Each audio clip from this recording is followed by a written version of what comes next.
evening, everybody. Welcome to another episode of the wrestling show. This time we got, but the injuries are piling up in pro wrestling this past couple weeks. But before we get into that, got to introduce the panel. And first we had David Bourne, Kingpin himself. How are you, Mike? Good evening, everybody. And making it in just under the wire. I mean, he jumps in just as I'm playing the intro. We have Mr. Buck Stanley, the tactical FUD. How are you tonight, Buck? I'm doing okay. How's everybody doing tonight? Not too bad. A lot better than Cody Rhodes is. Um, he is going to be out for at least 9 months. They were hoping that he would be back in time for the Royal Rumble, which is in 6 months. Following the surgery and everything that he had earlier this week, they're now saying because of how bad the injury was. Are you guys talking? Yeah, you can't hear us? Man, I was going on a whole long thing of it. Can you hear me, Kingpin? Yeah, I heard you, but Rich dropped out. You can't hear me at all? I can hear you. Okay, you can hear Well, me. remember, I'm also not at home and I'm on my phone, so Right. that's probably just me. Okay, can you hear me now? God, I feel like a Verizon commercial. He is talking to you, Rich. So, can you hear me, Rich? I can hear you, but can you hear me? Buck, if you can't hear me, let Yes, him know I I can can hear hear him. You can hear me. Yeah. I just walked away from the building. That's why I lost my connection, so I'm going back in. Okay. Can't smoke inside, so I had to go outside. Been there, done that. Been a few years. Yeah, anyway, where was I? Now I lost track my train of thought. Where was it? Oh, they were hoping Cody would have been back in 9 months or 6 months for the Royal Rumble. He's not going to be back in time until maybe WrestleMania. That's questionable at this point. He had not only had he torn the muscle, he had also torn the ligament that holds the muscle to the bone, and it was when they opened him up, it just flopped down from what the surgeon said. So it was injured worse than what they thought it was. And he was the one that had the shoulder injury, right? Yeah, he's the one that in Hell in a Cell was all bruised up. So, and CM Punk is the one with the foot injury. Right. Okay. Yep. And we now have Jeff Hardy with some kind of lower leg injury. Bryan Danielson is being reported that he has some kind of lower leg injury. And let's see who else. I know there's a couple other guys. Matt Cardona. I forgot about Matt Cardona, the former not Heath Slater. Former what was his name? Zack Ryder in WWE. He injured his arm, so he's going to be out for a while. Let's see. Juice Robinson, the IWGP US Heavyweight Champion in New Japan, just had to have an appendectomy. They're supposed to have a show tomorrow, which is one of their shows on their streaming service.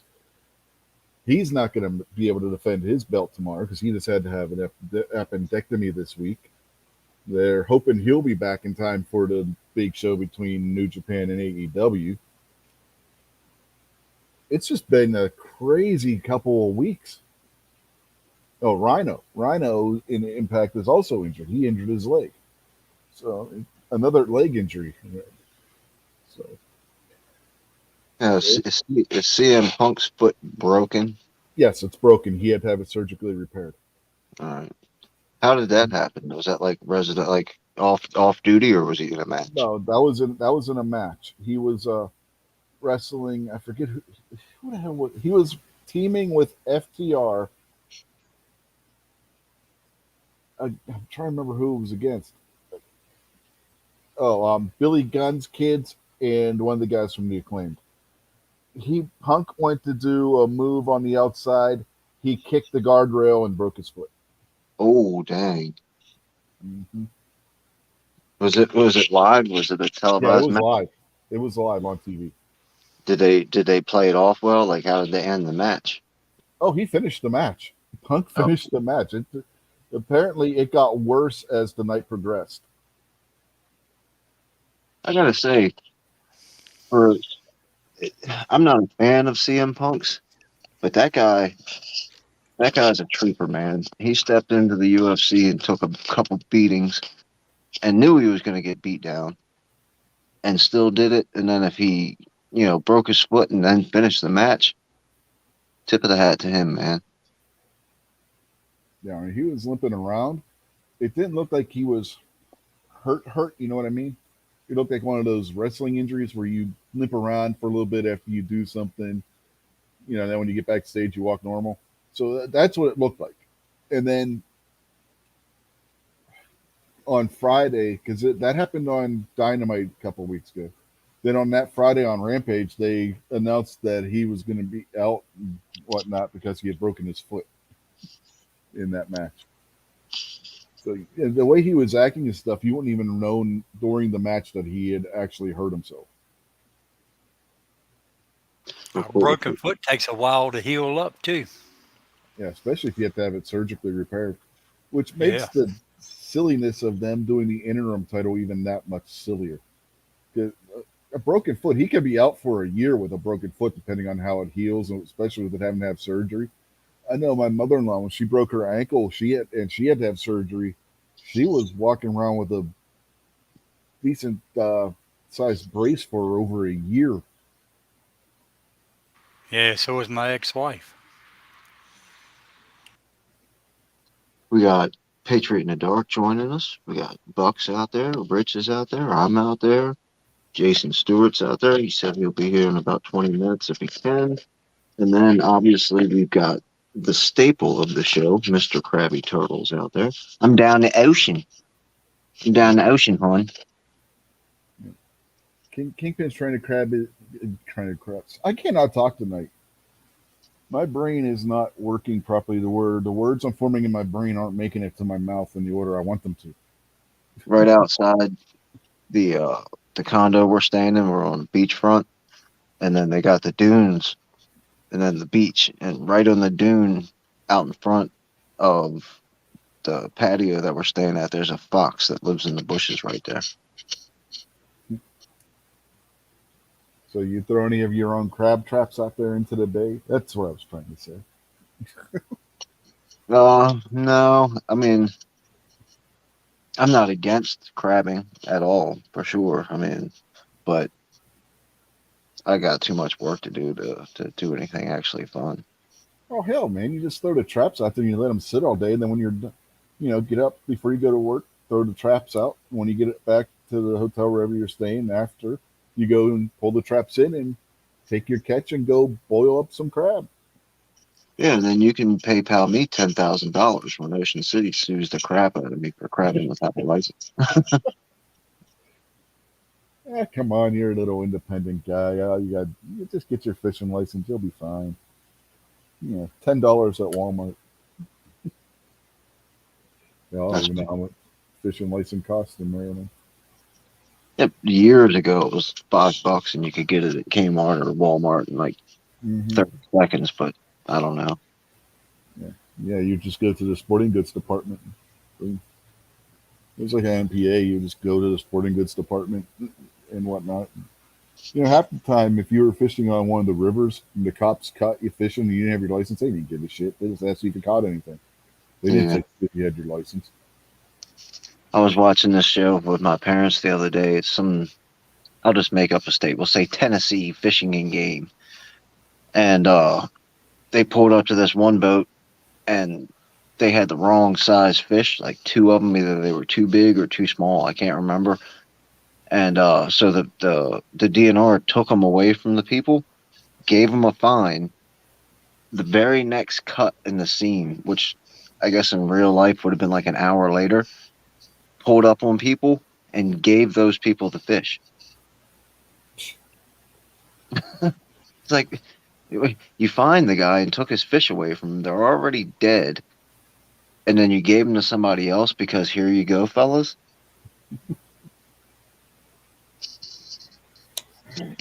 Yeah, what the hell are they going to do with them? Impound them? Well, I mean, why would you just find the people and keep the fish? Yeah, I know. Some laws are really stupid that way. So are any of these? How do these people get paid? If Dusty Rose is going to be out for 9 months, Oh, it's how? guaranteed contracts anymore. That started back in the '90s. That was one of the things that Scott Hall and Kevin Nash instituted and brought in was guaranteed contracts. Some of the wrestlers are still on a pay per appearance thing, but those are the ones that generally aren't signed to any one particular brand and they go wherever they want. The guys and girls that are signed to one particular promotion, they got a guaranteed contract. They're like it's like making salary. You know how some jobs you'll have both hourly and salaried employees. The hourly you get if you miss a day, you don't get paid. But if you're salaried, you get paid the same each week, no matter what. That's the way pro wrestling works now. Bernie has joined the chat. Good to see you, Bernie.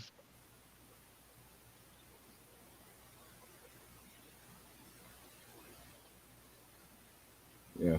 Are any of these injuries going to mess up, matches that had been planned, or Yep. Oh. Oh yeah. CM Punk's especially because Punk was supposed to take on the winner of um, Hiroshi Tanahashi and oh god damn it, I can't think of his name. I can see his face. I can't Goto. Hiroki Goto, who are wrestling tomorrow in Japan to determine what was going to be the number one contender for the AEW title at the New Japan AEW show. But that threw a monkey wrench into that. So they had to come up with a way to come up with a new number one contender, the crown the interim champion. They're going to do that at that pay per view. So they put together a battle royal that took place on Wednesday, and that battle royal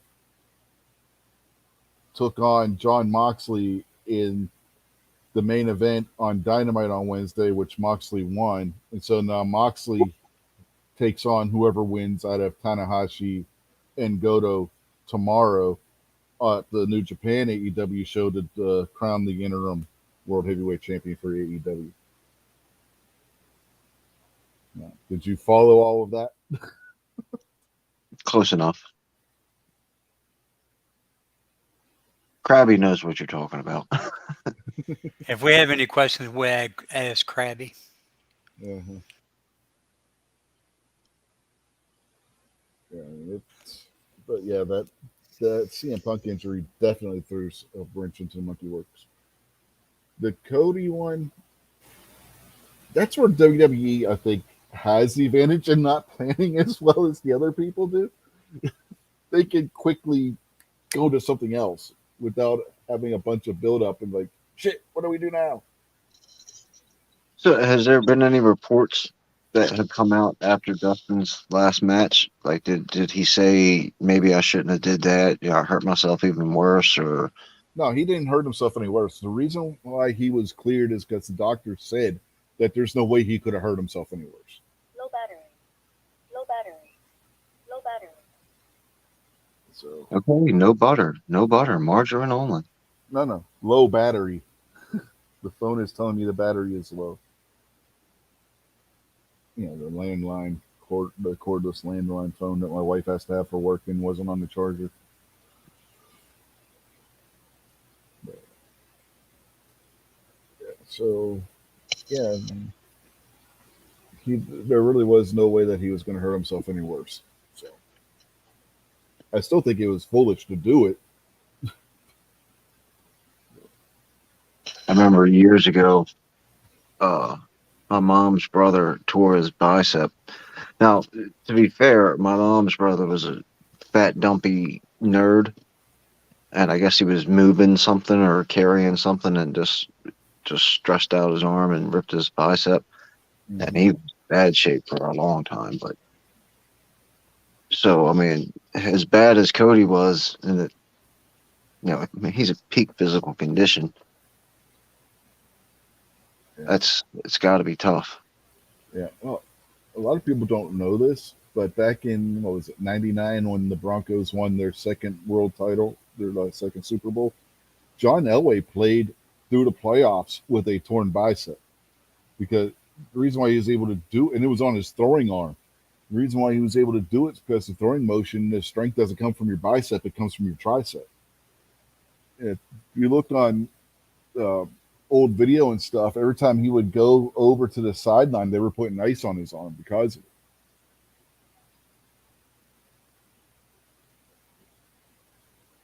Yeah, those guys are better than I am because I'd be damned if I'm going out there throwing a football with a torn muscle in my arm, whether it's the one that your throwing power comes from or not. Just every time you let go of that ball, it's got to hurt like hell. You know what I mean? I mean, I guess that goes along with the winner's mentality or the desire to win. You know, Mm-hmm. you've got such a desire to win that Yeah, that's true. you fight through the pain. Yeah, that's because now that I think about it, I did do some stupid stuff along those lines when I was in high school, which is probably why my knees all fucked up now. Yeah, and you weren't getting paid millions of dollars either. No, but yeah, it's been so long. Yeah, you're right. The competitive juices get going. Bernie, oh, what do we got there, Bernie? Bernie says we have a local girl that made it to the WWE. Yeah, Oh, we had a local girl too that made it to the WWE.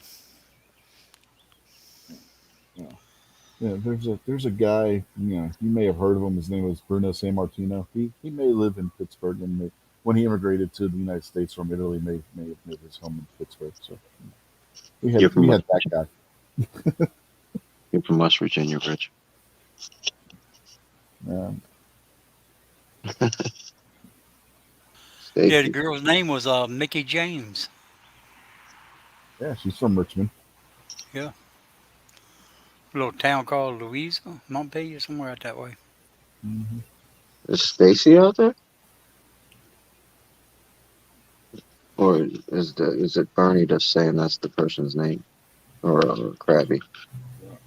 I, I don't know. Because I don't see Stacy on my chat. No, I don't either. But, Yeah, you talking about Stacy Stacey Keebler? Keebler, yeah, she's from Baltimore, isn't she? Oh yeah, Stacy Keebler's gorgeous too. A friend of Um, mine, my coworker, um, one of the wasn't like a good friend of his, but it was like a buddy of his in high school. Just got drafted by the Browns. yeah. Our fullback on the high school football team, he got drafted by the Saints. Didn't play very long because that was when the fullback thing was pretty much going extinct in the NFL. But yeah, he played a couple of years with the Saints back when they weren't any good.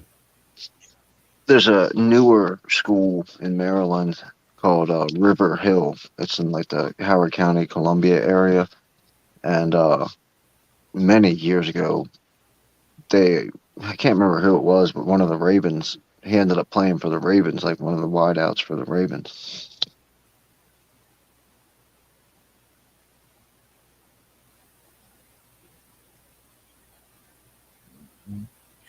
Uh, Doc Gallows, who's he's a wrestler. He's in the Bullet Club.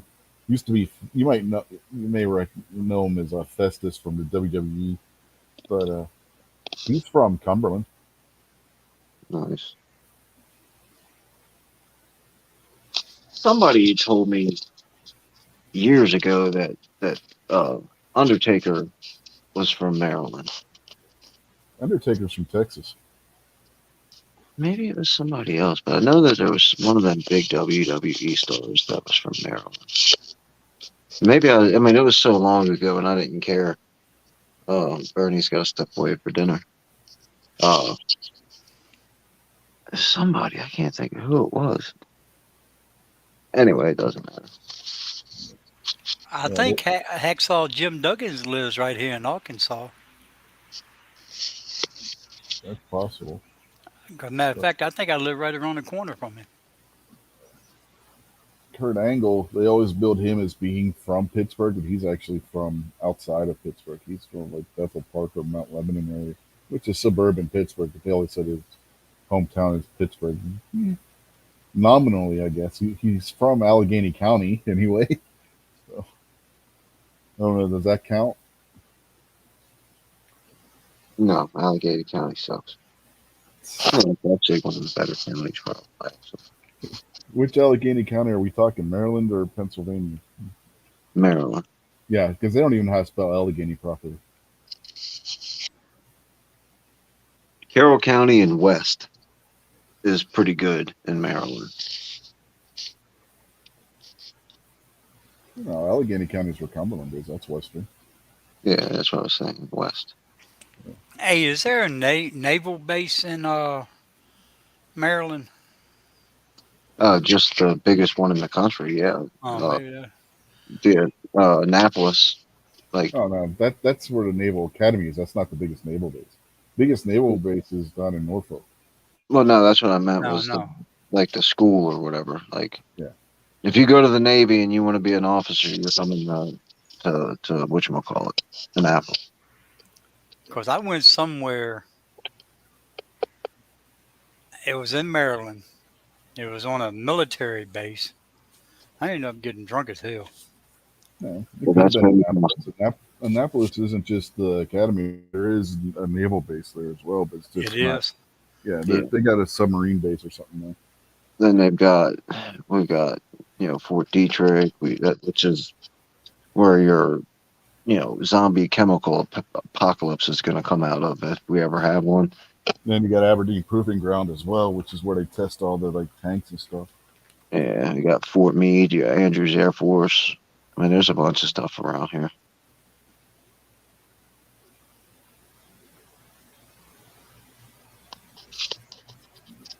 USNA. US. U.S. Naval Academy.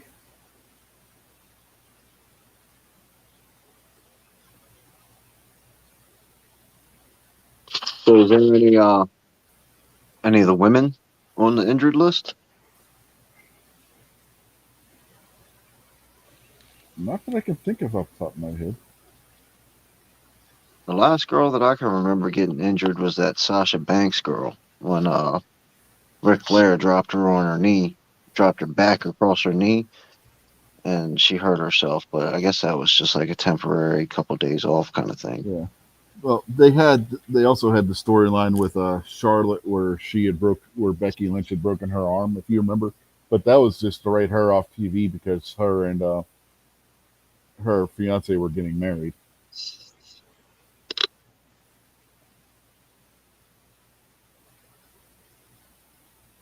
But legitimate injuries to any of the women right now, I can't think of any. I'm sure there probably is. I just can't think of one.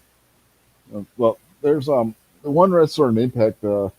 People are speculating because she hasn't been on TV for a couple of weeks, so they're speculating that she may be injured, but nobody knows for sure. So I don't want to go into that one because she could just be taking time off as well. You know how the rumor mill is sometimes. No, Britt's not injured, Krabby. Not seriously, anyway. If she is, I mean, it's not nothing major. I mean, it's not CM Punk or Cody Rhodes level. Britt Baker, that's the one that Jason likes a lot, right? No, Britt Baker's the one that's engaged to Yeah, but Britt Baker's the Adam dentist, Cole right? today. Yeah, she's the dentist. Yeah, that's the one Jason likes. No, he liked the one that came out to the ring with her, but then he He got likes over her. all of them. He got over her for the bunny. All of them that are female, not that Sasquatch looking dude that.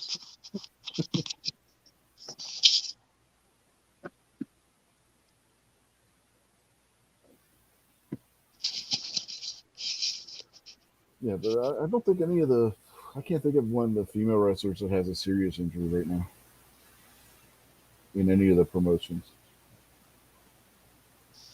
Has there ever been a female cage match? Yes. Britt's from Punxsutawney. Pennsylvania girl. No, she's booked as being from Pittsburgh. So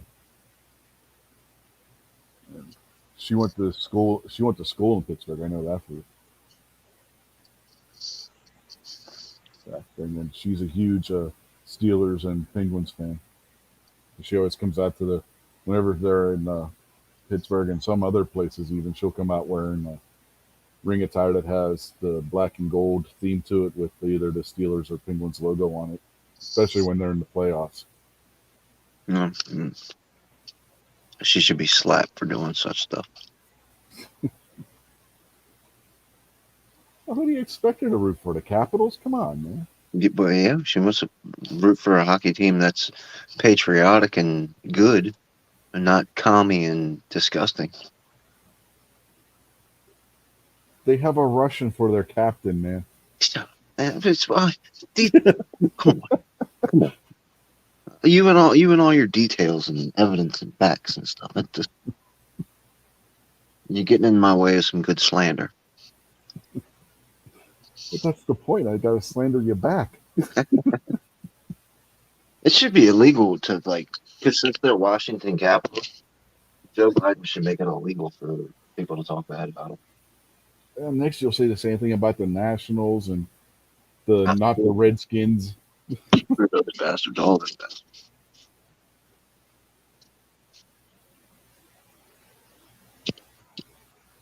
And not the Bullets. Yeah.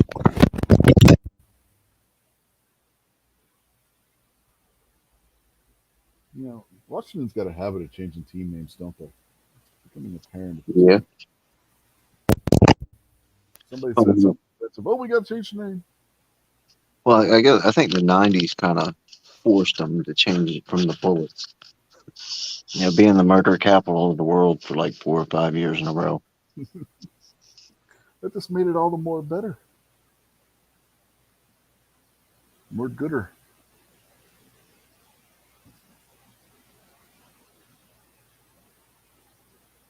Murder capital of the world, a basketball team made up of a bunch of black dudes called the Bullets. Come on, man. It was perfect.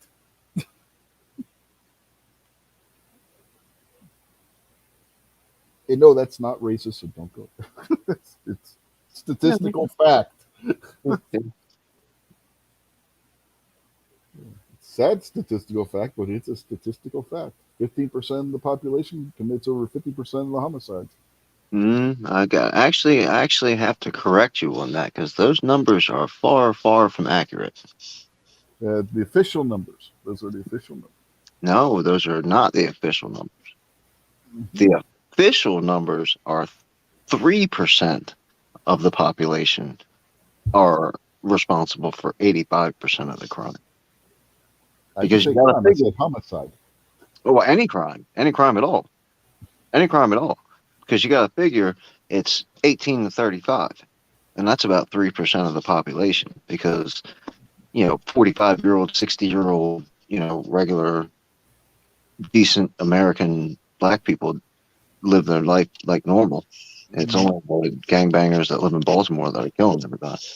Well, yeah, everybody always says the United States isn't in the top 10 for homicides around the world.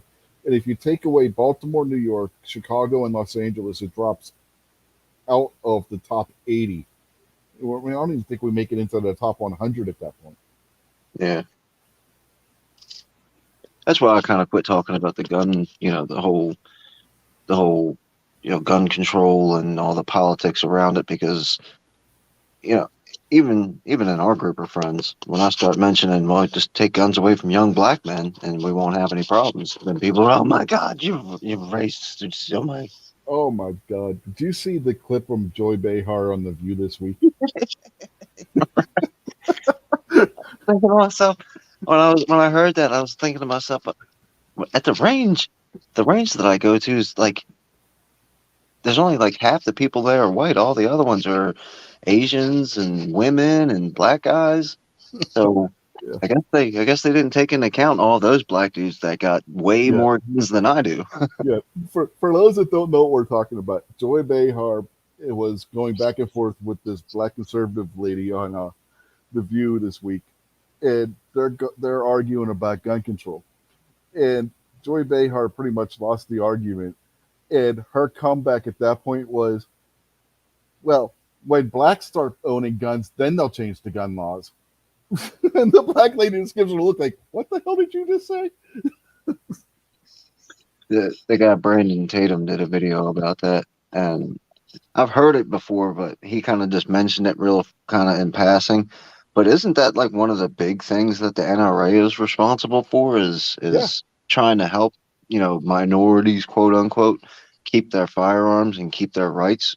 yeah, that's what the NRA was originally chartered to do by Ulysses Simpson Grant way back in the 1870s, because you had Southern Democrats fighting to take guns away from blacks, and the Grant had enough of it, so he chartered the NRA to help fight against the black freed slaves having their firearms taken from them.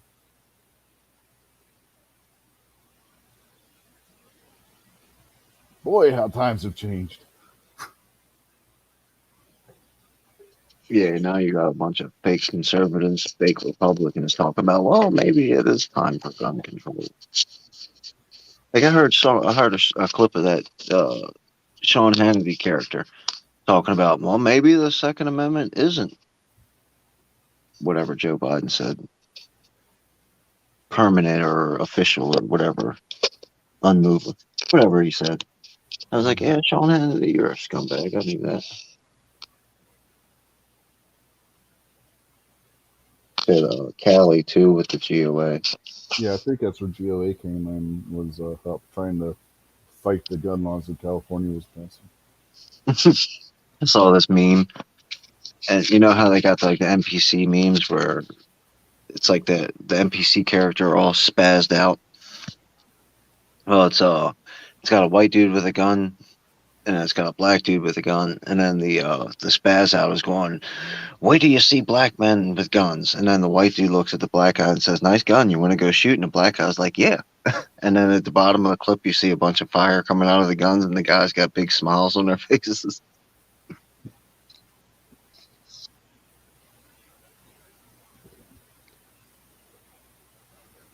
It's crazy.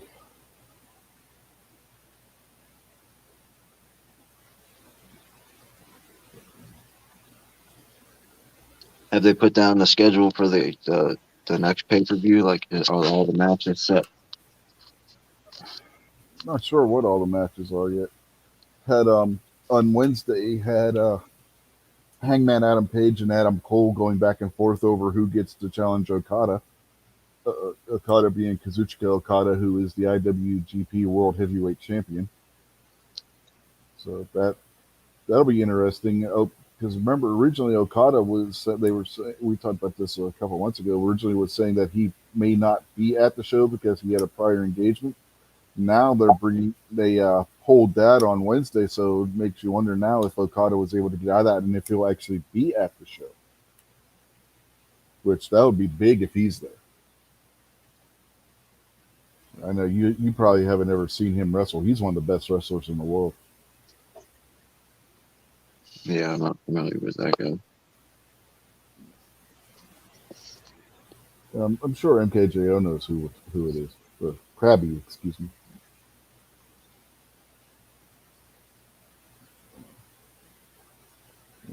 If Barbecue were here, he'd know too, but he's got his own show he's got to do. So he's too good to do his show on a different night, so he could be here. Yeah.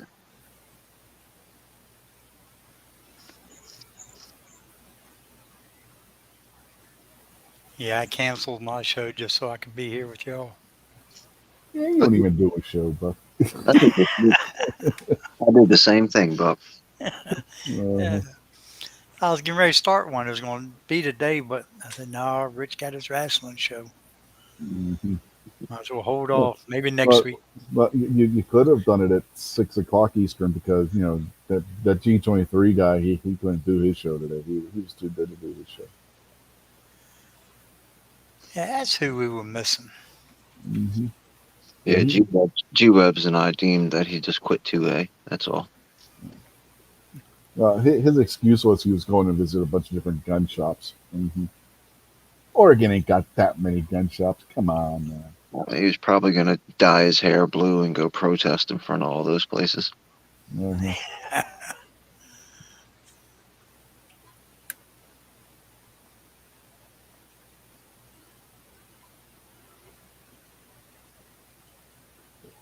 Man, I can't quit yawning all of a sudden.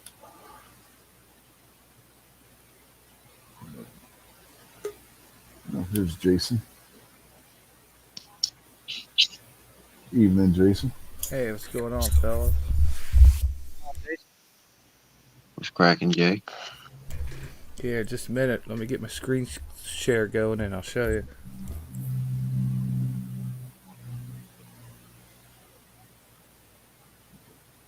I'm just glad whoever was doing blasting last night decided to stop. I don't know if you guys saw Gary's show, but god damn, somebody was out there setting off some loud ass shit last night.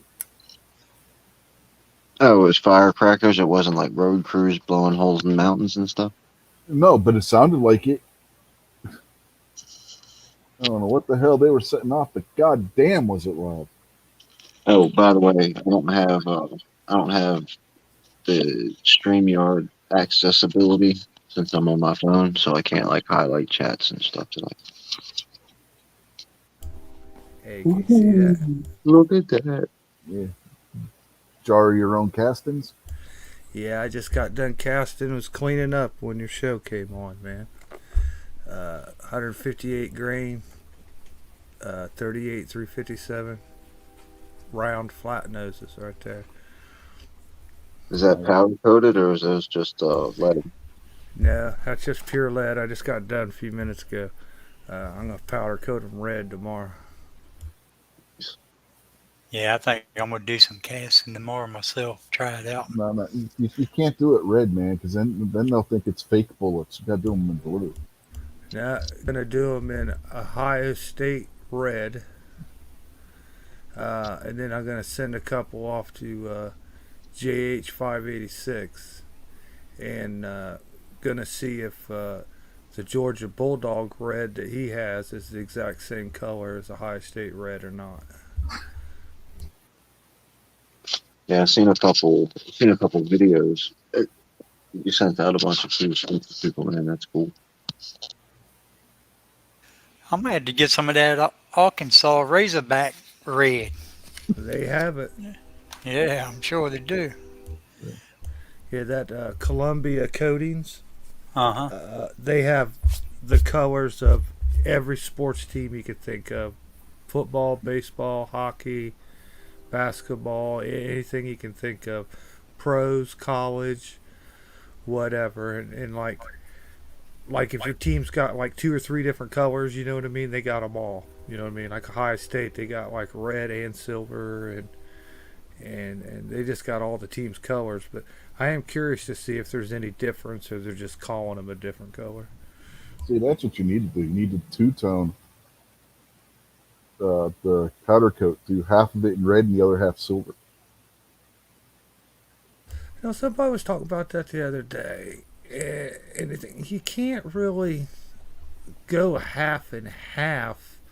You could maybe the top and the bottom if you taped it off or something. Well, you can tape it off on the sides. It just take more work. You Yeah, it's could just you too couldn't much work. do it. Yeah, it'd be a lot of work, but it Did could be done. Like, I did don't think I'm gonna shoot somebody and they're gonna be like, "Damn, dude, that was a pretty ass bullet." But the problem that you might have, say like you took any tape, we'll say blue painter's tape, and taped off the bottom and tried to red the top and silver the bottom. When you red the top and you pull that tape off, it's a good chance you're going to pull a bunch of that powder coating off too, because it's going to seal. It's going to seal around where the bullet and the tape meet, and if it's not perfect, kind of like with paint, if you paint a wall and you let a bunch of wet paint dry up on your tape, when you go to peel it off, it's a good chance you're going to peel up a big ass strike on your wall too, and have to fix your wall. Or tear the tape and have it under the powder coating on your bullet. Yeah, Yeah, if you want two tone bullets, you just mix a couple colors together, and then you get it like speckled. You know what I mean? Right, you what could about, just put the powder coat in a pan and you dip one side, wait for that to dry, and you turn it over and dump the other side. what about hydro dipping? Would In that theory, you could do that, but it would be extremely expensive to do. Yeah, I don't know. I know they do. There's like wet versions of doing this. Yeah, it's called that high tech. Yeah, that high tech stuff, and you're Yeah. like, all you're doing, you're getting it wet with, I forget what it is. It's not rubbing alcohol. Is it lighter fluid? Acetone Yeah, acetone. Yeah, and a couple of other you're things. and you're putting it on liquid wet, and then the acetone like evaporates, and then it leaves the color like on the bullet. But I've seen that process, read about it a couple times. You got to do 2, 3 coats, and I'm just not interested in that. That's too much work for me, I think. Yeah, I can shake and bake these boys and have them done in color in 15 minutes. You know. Well, okay, new idea. Nickel casing. You got to put those red bullets in a nickel casing. The nickel can simulate the silver. No, I got chrome. I got chrome powder, man. That's what I want some nickel paste cases for. Cause I got some that chromachrome powder too.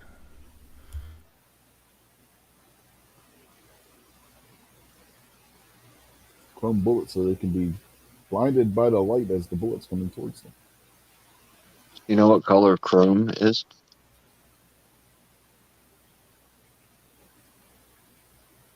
No, nobody. Chrome. It's just Oh, there's chrome. different kinds of chrome. Chrome is actually copper. It looks like copper, or like a mix between copper and gold. The shiny silver that you see on like chrome rims, like shiny rims, that's actually a nickel coating. Because after they dip all the rims and do all the treating and chrome dip them, they come out like a type of color. Then they put a final dip in nickel, and that's what gives it the shiny silverish look. Well, white gold's the same way. White gold gets its color from the nickel that they put in the gold. White gold isn't as pure as silver as gold, yellow gold. There you go. Buck's got a little lipstick. Mm-hmm. What you got there, Buck? That's that high tech. Uh, All that high tech stuff from Missouri yeah, Bullet. I got it from Summit City Bullets. Would you buy the bullets already done? Yeah, Oh, okay. yeah, I ain't had none of this stuff ready yet.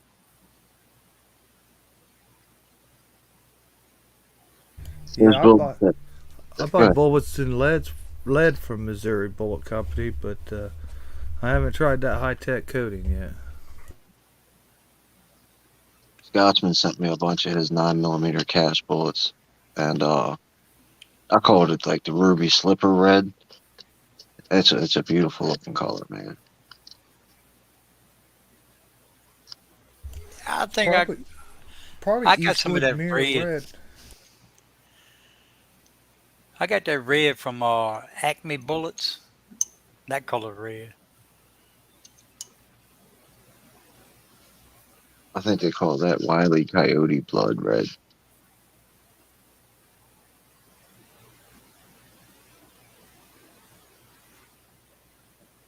No, you never actually see Wiley bleed. Well, I know, I mean, true, but when a missile explodes in your face, then I'm sure you're gonna bleed a little bit. I mean, yeah, well, I mean, Daffy had his bill go all the way around the back of his head, and he never bled either. Well, see, and that's fraudulent because it was clearly rabbit season. No, it It was was Elmer duck season. season. No, it was Elmer season. Remember, Thank they you. tore off all the signs and it said Elmer season. They threw on the tree. Thank you, Jason.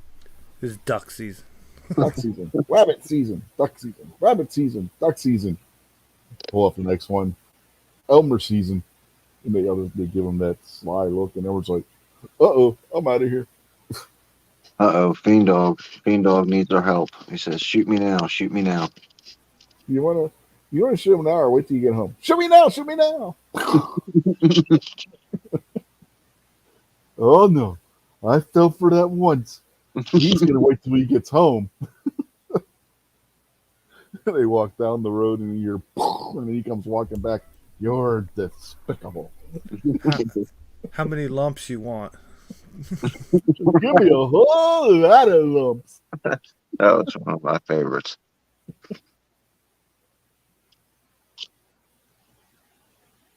Yeah, that's good stuff. How many lumps? That was always good. I wish they still had that on Saturday mornings. How many lumps you want? Oh no, I've Didn't done they? that before. I'm gonna do it myself. He starts whacking himself in the head with the mouth. Didn't they cancel Culture?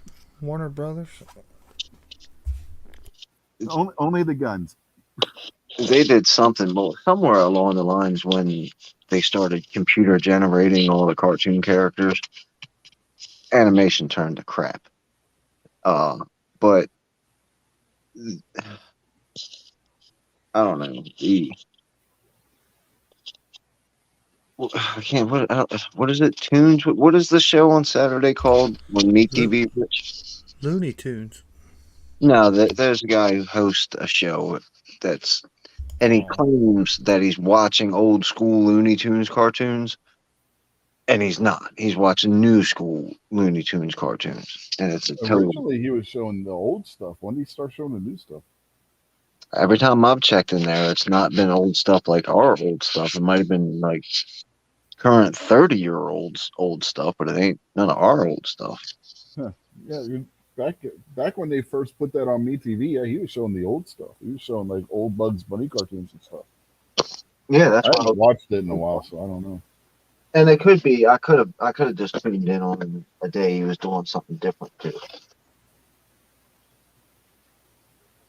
Well, like I said, I haven't watched it in a while, so he very well could be showing newer cartoons. But back when I was watching, he was showing old cartoons. Yeah, Looney Tunes. Yeah, Bugs Bunny was a crossdresser.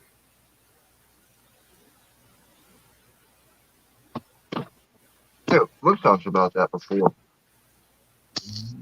Sorry, I'm eating it down. But when we were younger, drag queens were cool because we knew what they were. They knew what they were. They were just dudes who liked to dress up as women and have fun and goof off. Rocky So- Picture Horror Show. Yeah, so it was always funny to see a 300-pound dude with a beard in a dress and a bright red wig dancing around because it was funny. Now they're all just child rapists. Now that's a topic for tomorrow night's show. Well, make sure you mention that Kingpin David Bowling said Yankee Marshall is a child rapist. Screw everybody, and anybody that hears me say that and has a problem with you, screw you too. Yankee Marshall is a faggot, and he needs to be punched in his mouth. He put out that stupid video and said anybody who's complaining about pedophiles is probably a secret pedophile, so you should just call him a pedophile and then stop paying attention to him. And then that other jerk off Baron von SBG that hangs out, I got suspicions about him too. And go ahead and sue me and go ahead and make videos about me and do whatever you want. But Yankee Marshall is a child rapist. Prove me wrong. I hate that guy, man. He's such a jerk, such a scumbag. I'm no fan. I'll of follow along with your plan there, man. Only thing I can add is haven't watched Yankee in a long, long time, but I was watching one of his shows, and Of course, it was like before the election in 2020, and all the stuff that Biden's done and the kids rubbing my leg hairs and stuff like that. That was all on current news. Somebody in the chat called Biden a pedophile, and Yankee went off, man. He went off. Where's your proof? You can't say that about him and all this and that, and was just defending the hell out of Biden. And I'm like, no, dude, I believe he is a pedophile, and I was done. Yeah, like Yankee banned that guy from the chat and everything and shit. He was just making a joke, but there's some truth to that joke. But Yankee wasn't having none of it, man. He was like the ultimate defender of the pedophile reputation, man. So maybe there's something to what you're saying. Somebody should have brought up Hunter. I mean, I stopped when I used to watch NEA. Yankee would come in and ruin the chat. Like, I'd enjoy match chats until Yankee showed up. When Yankee showed up, I'd be like, Yeah. "Oh, guy, this is a pain in the." I'd Two change. guys done that on match stuff that I couldn't stand were Dark Jedi or Grey Jedi, whatever the hell he was. Yeah. The really gay guy always talking about how many dicks he sucked that week. That got old real fucking quick. And Yankee. Yeah, Jedi is a little punk too. I don't like that little. He's a faggot too. Yeah, it's kind of a shame, man. You know what? I used to like Yankee years ago before Yankee politics. Used to be funny. Yeah, when Yankee would like buy a new gun and like show you 3 or 4 videos and then he added this or changed that and he'd show you a new video, tell you how he liked it and everything, and then next month it'd just be another gun and it was guns. You know what I mean? It was the love of guns. It was the love of new guns on the market. Questions in the chat was about guns. And then it all just turned into political and bullshit and everything else. His skits with Gary the Glock, man, they were hilarious. Yeah, he used to be funny as hell. I used to love his videos, man, and had humor to it. But then it just, I don't know, his channel changed, man.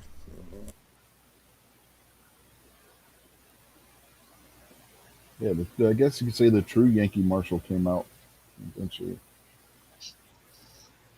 Yeah, screw that guy. Anybody who doesn't like me talking about him, you can hop on the same bus as him, and I don't care who you are.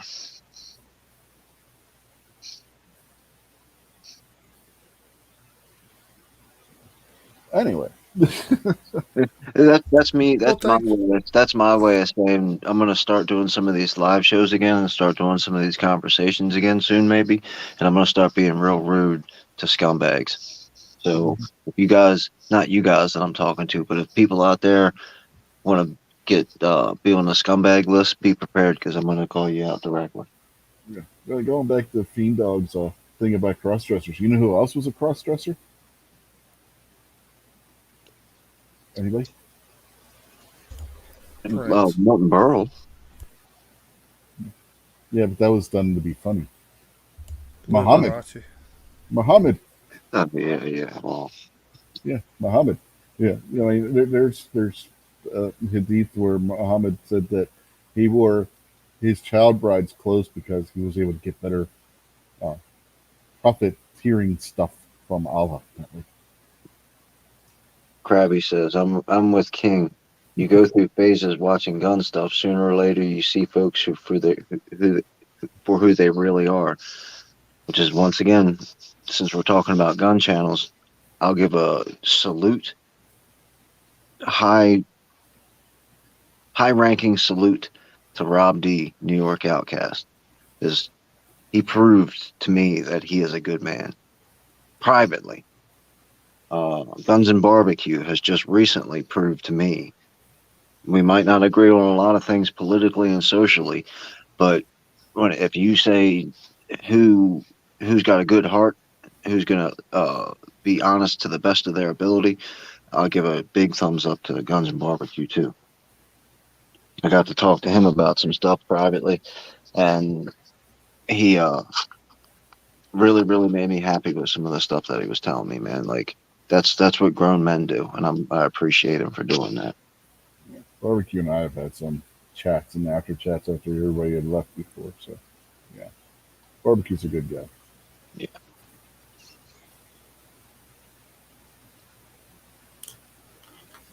Shit, RL, Black Cat, me and him, man.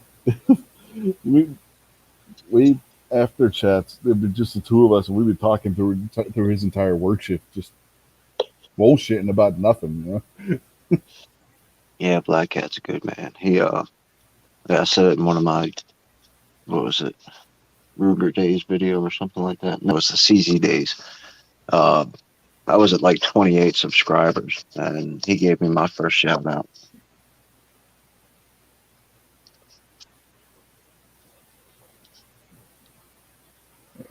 Krabby's out there throwing out links for New York Outcast and Guns and Barbecue.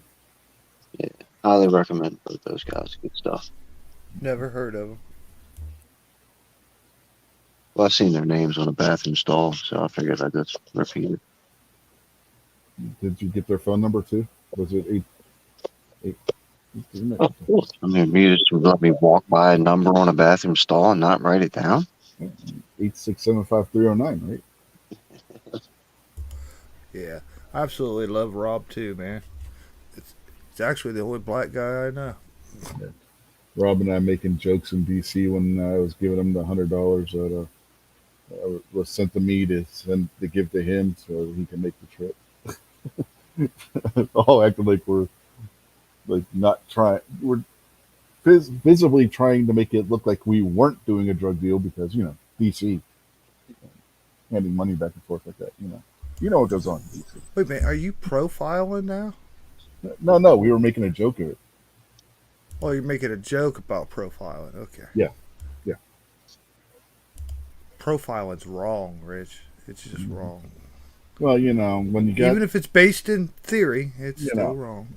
when you got one group of people whose holy book tells them to go out and subjugate people, and they're the one group of people that are putting bombs on airplanes, I think it's safe to profile. Just saying. Oh yeah, I understand in national security things, but I thought you were just like saying like all black people are drug dealers or something. No. No, I'm saying no. DC is full of drug dealers. He was saying people from New York are drug dealers. Rob just happens to be a black guy from New York. Oh, okay. He's That makes a lot more sense, actually. a drug dealer. And DC's full of drug dealers. How do you Well, think? most How do you well. think Hunter Biden gets his Parmesan cheese, man? That's because the city's full of congressmen. Mhm. And Paul Pelosi's DUI charges apparently have been dropped. Oh, Yeah, I heard that. coming. I tell you what, this bullshit that's going through our country, where people commit crimes and don't get prosecuted for it, man, this shit's got to stop. Now I understand you dismiss some charges on this or that or here or there, or lack of evidence and stuff, but these are like major crimes. Every time I saw last week that district attorney there at Kim Fields, whatever, in Chicago, she dropped charges on like 1,000 cases where the person wasn't allowed to have a gun. They were prohibited. But there's an automatic gun crime right there, just possession of a firearm when they were prohibited. She dropped the charges 1,000 times. Yeah. Didn't even charge the people, man. A fun little fact: when you live in cities like Baltimore and Chicago, New York, and Oakland, when you get caught with a gun in a crime, the first charge that they drop is usually the gun charge. Yeah, it makes no sense. That makes no sense. And all they want to do is threaten us legal, law-abiding, good morals people, Americans. They want to punish us, and then they don't even want to prosecute the criminals. It's insane. Go back to 2008. They had, when Bush was in office, they had those two Black Panthers dead to rights. They were going to prison. What happens as soon as for the whole voter tampering and intimidation? What happened as soon as Obama got in office? Eric Holder dropped the charges. They Well, had yeah, him. Barack Obama's homeboy William Ayers, the cop killer from the Weather Underground, uh, got tenure at some college after he got what was it? Did Clinton pardon him? And then one of them crappy colleges gave him tenure, or was it Well, the? hell, Ayers never was pardoned because Ayers was never actually convicted. He was the one member of that group that was never convicted somehow. Was it Bernadine Dorn then? Yeah, his wife. It was Bernadine Okay. Dorn that got pardoned back. Let's get to the chat real quick. Krabby says that guy got off for lying for Hillary. Bean Dog says, yeah, I hear Philly's a lot like that lately. Krabby says the jury and the judge were all corrupt. Krabby said something about me being black. Navarro getting arrested last week was BS. Oh, yeah, and then Peter Navarro, the guy lives across the street from the FBI building, and is on record over and over again saying, "Hey FBI, if you need me, just come knock on my door. I'll give you anything you want." And then they raided him at the airport and put him in leg irons and strip searched him.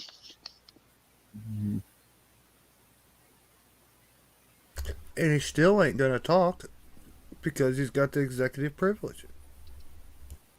I don't think there's any way out of this without at least some form of large scale violence. I'm not saying a revolution, I'm not saying a civil war, but you got to think the Democrats tried to steal 2016 and didn't do it good enough. They stole a bunch of elections in between. Then they definitely stole 2020, and they stole a bunch of elections. They burnt all these cities down, let people get away with it. They're cool with pedophiles, and they're cool with all this. You think if the red wave happens, like if elections are still a thing, and this red wave happens, and all these Republicans sweep in and kick all the you think the Democrats are just gonna be like, "Oh, better luck next time. We'll see you at the polls next time." No, they're gonna go out in the street and burn stuff down, and none of the cops are gonna protect you. They're not even gonna look at you. Turn the other way.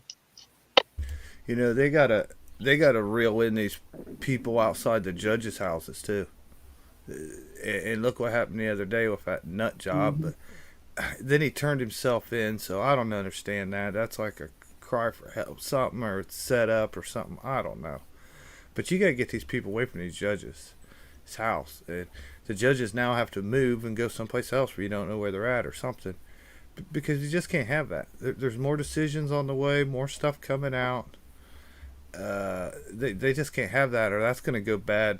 That's gonna go real bad, real quick one day, man. And we can't have that. It's totally avoidable. It's already went bad real quick. Last summer, I put out that video. The FedEx guy, the guy dressed up as a FedEx guy, and walked up to some judge's house, and her Uh-huh. husband and son answered the door, and they got popped. Yep. That was in New Jersey, wasn't I think so. Yeah, yeah. They killed a judge in Wisconsin or something the other day. it? Yeah. Like Krabby says, the House Dems just denied more. Yeah, Nancy Pelosi. A bill passed the Senate to give federal judges more protection with Secret Service protection, and the House, Nancy Pelosi refuses to bring it to the floor. Uh-huh. That bill said that the judges get the same protection these Congress people do, and Nancy won't have it. I bet you if somebody was after Nancy, they would have it. Don't you remember last summer when they protest her house and spray painted something on her garage door? Yeah, she won't home. She was at her other house. Yeah, they had them all scooped up and arrested and got the hell out of there too. Yeah, remember the guy that took a dump on her driveway? Yeah, Mhm. that's what I mean. Yeah. She got rid of them. No protesters at my house, but it's okay for them to protest yours. They're intimidating her when she's trying to eat her ice cream. She can't have that. While she's getting her and her old man a drink. Now you brought up her husband's DUI. You know that's total bullshit right there, dude. Uh, I've heard all kinds of different time frames, but you know I do believe it because they were trying to give him a break. Like they didn't test his blood alcohol level for hours, hours and hours, right? And they were probably hoping it was going to go down. And when they finally did it, he was 3 times the legal limit. Come on, man. That's not on the edge of DUI. That's not on the edge of a officer's discrepancy or something. He caused an accident, Mm-hmm. and it was 3 times over the limit hours later. That has to be mandatory. You know what I mean? I mean, my God. Well, I got my DUI. I did my time. I paid my debt actually 3 times because I got screwed around. But I paid my debt for my DUI, and it straightened me up, man. And I don't drink and drive no more. And this dude deserves the same thing. I don't care who his wife is or how much money he's got. He's 80 years old, man. You talk about should know better? Oh, come on, man. That's a stinky situation. That's some scumbag people, man. Just do your DUI, man. Pay your fine, give up your driver's license, and take your probation or whatever, like everybody else. You'll survive, you 80-year-old motherfucker. But, damn, I'm just so sick of this Nancy Pelosi and these Democrats break every law there is and not a single thing happens. You can't even, like, talk about it. Hell, Ted Kennedy was drunk and killed somebody and got away with it. the worst part about that is she was alive when she went in that water. Mm-hmm. You know, so he went to lunch while she was drowning.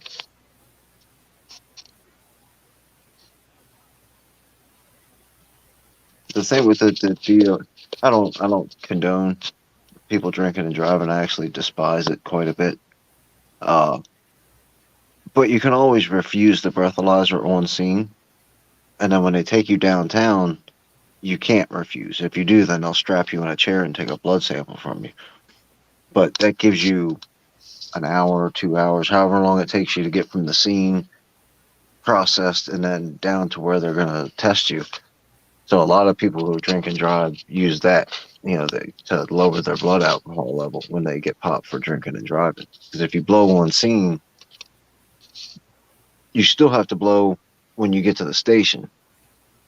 And they generally take the one from the station, but the one that's on scene is on record. And if you blow a 6 and then you blow a 4 at the station, that 6 is still on record. I know those numbers don't make sense, but I'm just making them up. Yeah. Let me tell you about a little loophole. I don't know if it still exists here, but some years ago it existed, and not to condone anybody drinking and driving, but there is a way to get out of a DUI around here if it's still in effect. See, what happens is if you take that breathalyzer on the scene, and it comes up, like 1.015 or something, you know what I mean? You're drunk. You're going to get the ticket. That's their evidence. That's what they use in court. You blew this breathalyzer at 0.10. You know what I mean?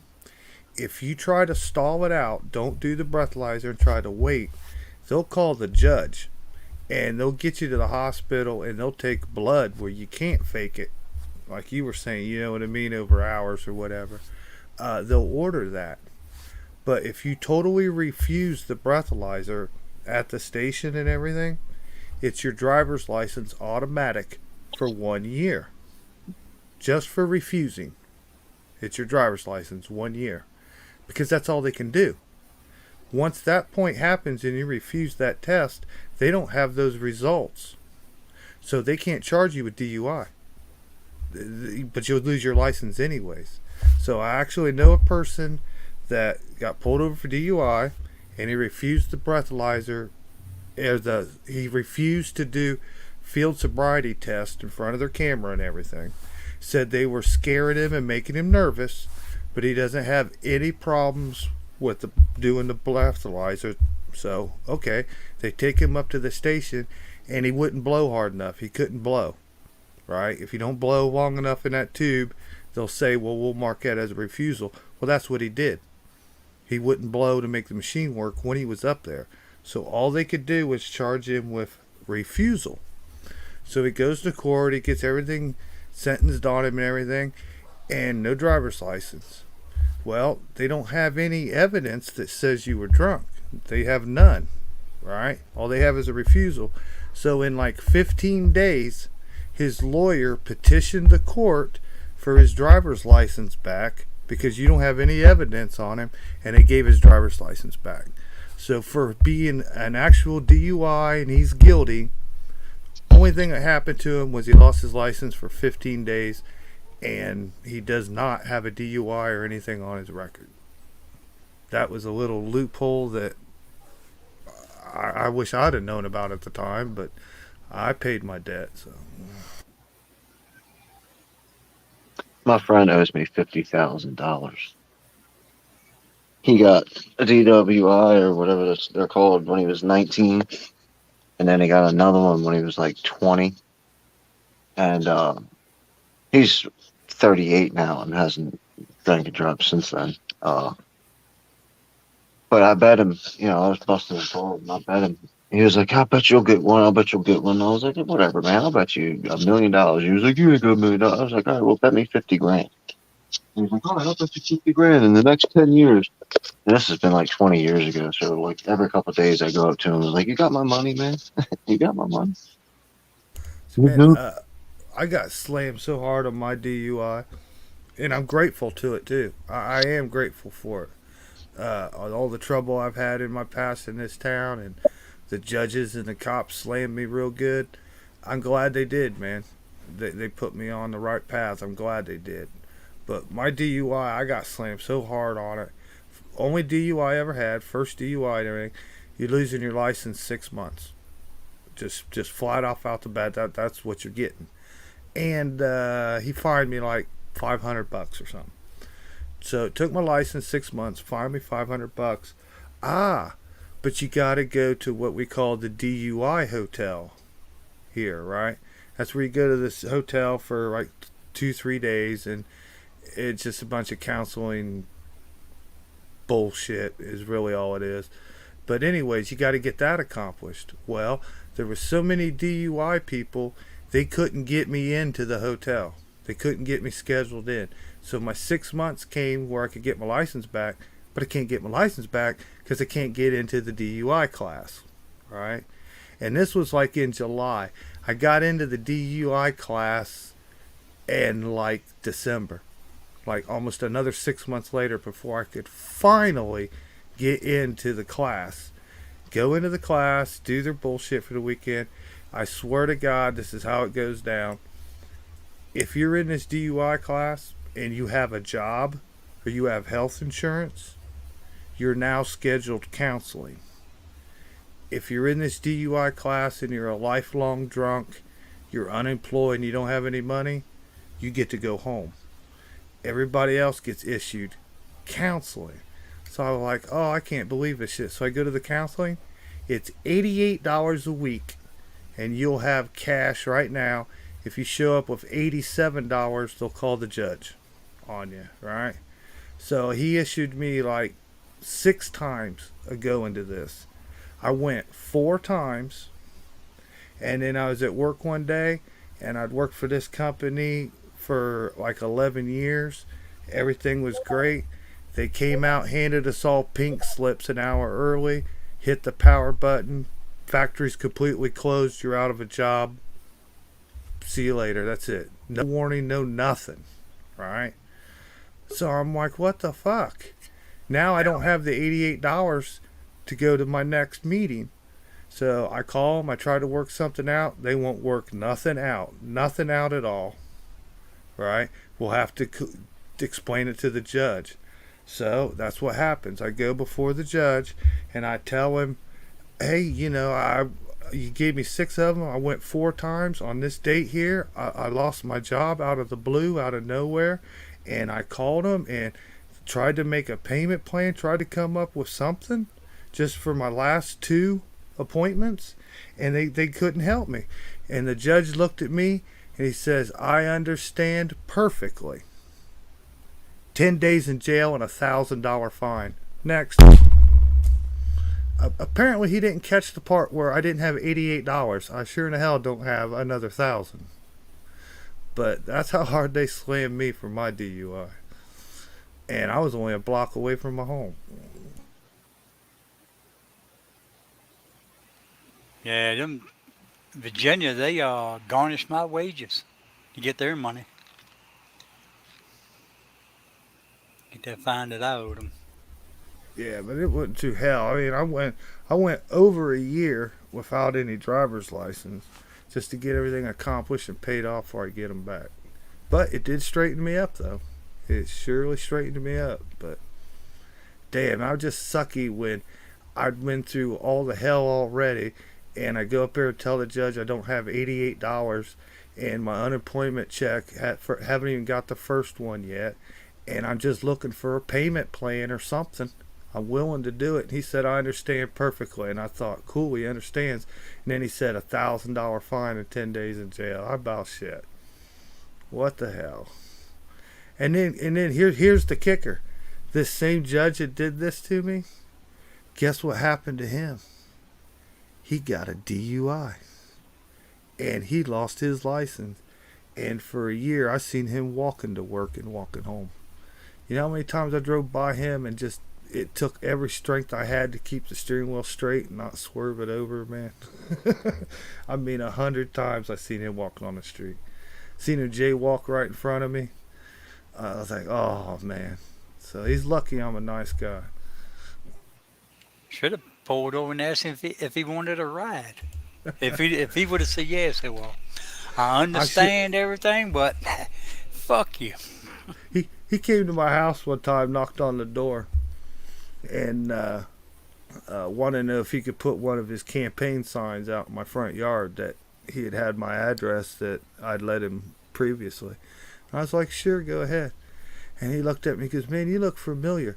Have you ever been before me in court? And I looked at him, I said, yeah, a few times. And he was like, well, I hope I treated you fairly. And I said, we won't go there, but you can still put your sign in the yard. You told him $1,000 and you can put my sign, or like Buffalo saying $1,000 and I'll give you a ride to work. Yeah. Yeah, I did have like on a Cleveland Browns shirt.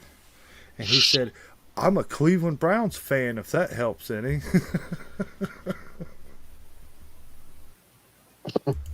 But actually, the same judge has done me fair, when I was a guilty person to begin with. He's done me fair before, but he got me on that DUI one. But, you know, it's a small town. You got to deal with the same judge for pretty much a lifetime around here, you know. And you might as well just try to get along.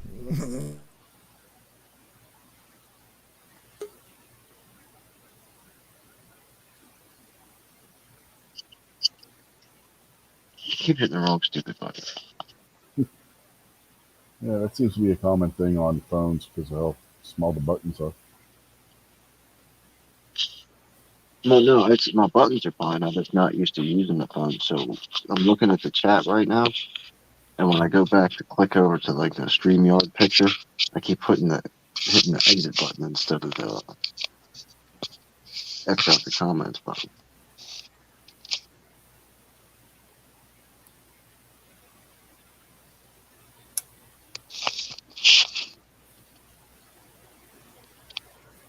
You know, this could be a perfect segue to get back to the wrestling thing.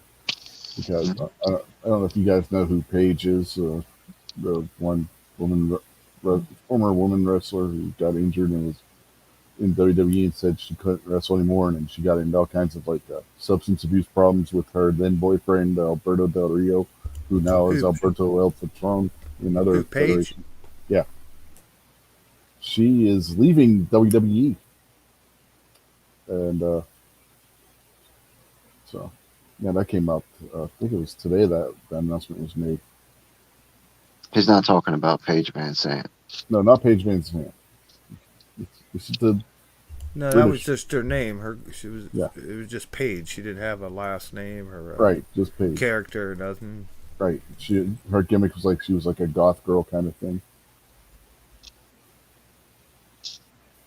But she's leaving WWE. Finally. You know, waiting to see how long it was going to take.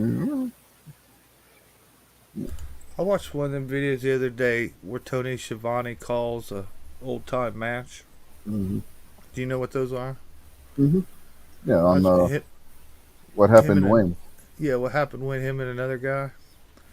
I've only watched a couple in the past. I never noticed it, but I was watching one the other night, and it was funnier than hell to sit there and hear him cuss and stuff.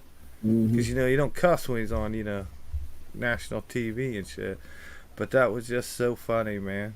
No, he's let some slip on AEW's television programming. I watched a video a couple of days ago of Ric Flair having a heart attack in the ring. Mm. He was standing there with Mean Gene Okerlund in the Uh-huh. ring I remember, screaming. I remember when that happened on Nitro. He started doing elbow drops on the How he empty. was elbowing his jacket and shit. He gets up, starts grabbing his chest. Yeah. Yeah.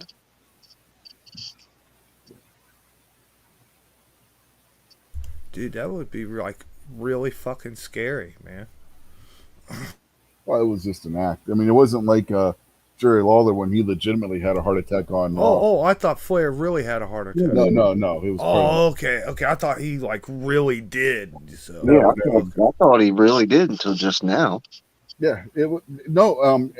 When they did that on Nitro, it looked like he was having a legitimate heart attack, but it was all part of the show because he was back on TV the next week.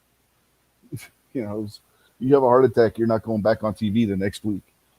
And over the years, I mean, Ric Flair's talked about, yeah, that was all a work, but he did a really good. He had people thinking he was actually having a heart attack. Yeah, I remember that. Present. Until you just now said it, I was like, I thought he really had a heart attack. Didn't he try that in a match one time too, and somebody beat the shit out of him? Yeah, he tried pulling that in a match. That was part of that was one of the angles in the match was that he was going to fake having a heart attack, and the guy that he was wrestling because of that, when he did that on Nitro, wasn't going to buy it and just kept beating the crap out of him. Yeah, that was a planned angle in that match. Flair was like, it worked once, I could try it again.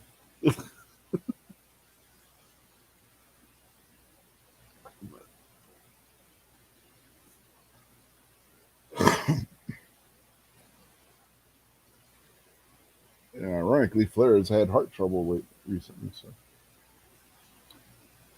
So, that stupid son of a bitch is training to do another match. Who, Flair is? Uh huh. Him and Jay Lethal were working to get Flair into shape for Flair to have one final match for the 10th time now. Oh, this some bitch is gonna have a heart attack if he gets out there. You A didn't, real one. Buck. You didn't see the press release. No. Oh man, dude, this is big. They're coming out with the WWARP. No, honest to God, dude, you go over to Flair's channel on YouTube. It's just Ric Flair. It's just his name.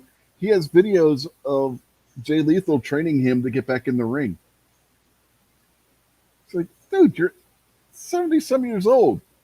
Stay home. I have not heard a single person who thinks that this is a good idea other than Ric Flair.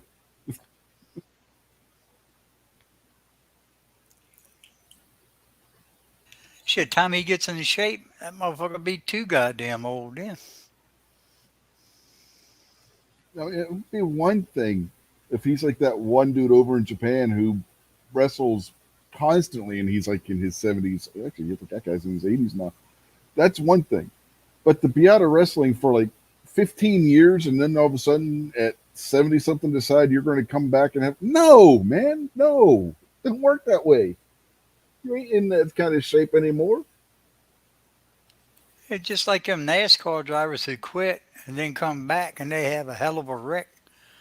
They either kill themselves or injure them so damn bad they can't do nothing else. Shit, Flair's going to do that damn move where he gets body slammed from the top rope and he's going to break both hips.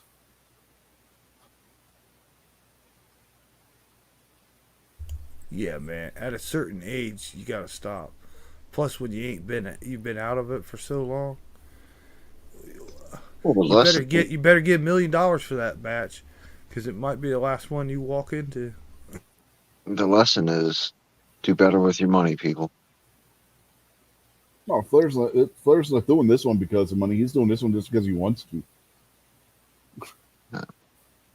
All right, this is just Flair has gone off the deep end and went into full crazyville. Maybe he should take on Rocky down in the community room at the nursing home. Yeah. Shit, I can see right now the headline's gonna read somebody body slam Ric Flair and the son bitch turned to dust. Oh hell! You wouldn't know who Flair wanted as his opponent, and the guy said, "No way in hell." Brock Lesnar. Nope. Think older The than that. Undertaker. No, not the Undertaker. Dusty Rose. Dusty's dead. That wouldn't work.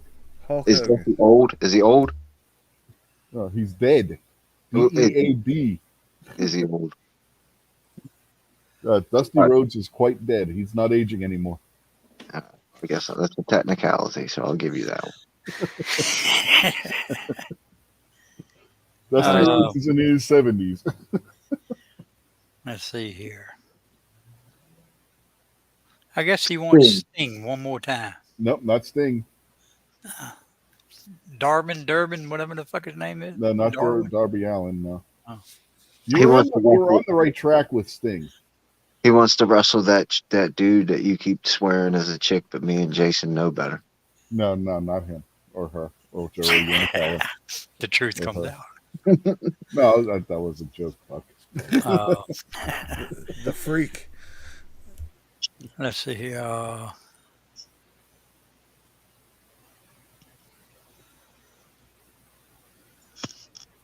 He wants to take on The Rock. Nope, not The Rock. Triple H. Nope. Triple H can't wrestle anymore. Vince Yeah, McMahon. both of them had heart attacks. Nope, not Vince. But you're on the right track with Vince. Sean. Well, Sean quit. Shane. Whatever the kid's name Nope, was. not Shane. Not Shane. Bret Hart. No, Brett can't wrestle anymore because of the strokes he's had. I guess he's going after Stephanie. No. Once you figure this out, there is news about Stephanie McMahon, by the way. Glad you brought that up. Uh,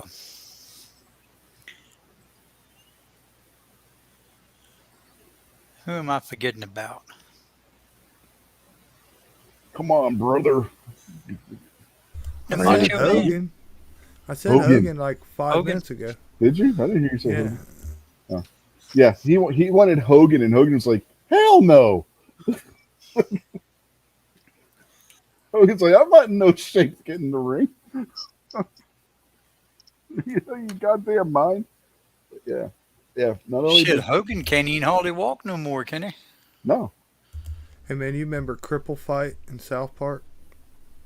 God, yeah, that would be With it. Timmy and the Yeah, other Timmy kid and got in a Jimmy. fight. Yeah. Timmy and Jimmy. Yeah. That was a hell of a scrap too for the boys, Mhm. but that was just funnier than hell. Cripple Fight. I was thinking, That They was could have hard. some old- That was a hardcore match right there, boy. I tell you what.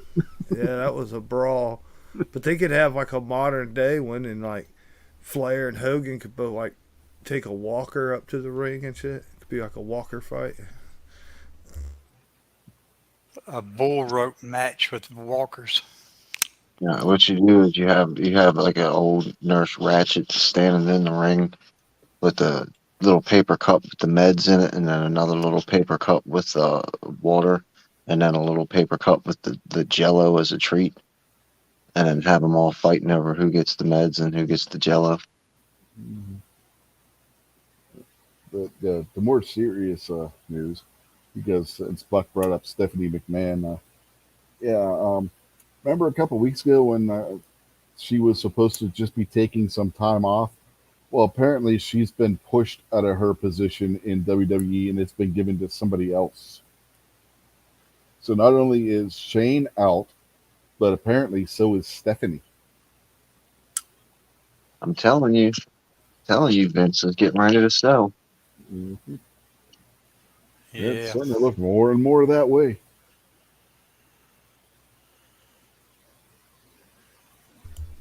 Wouldn't it be great if he sold it to Trump? They are That, friends. You never know. that would be awesome.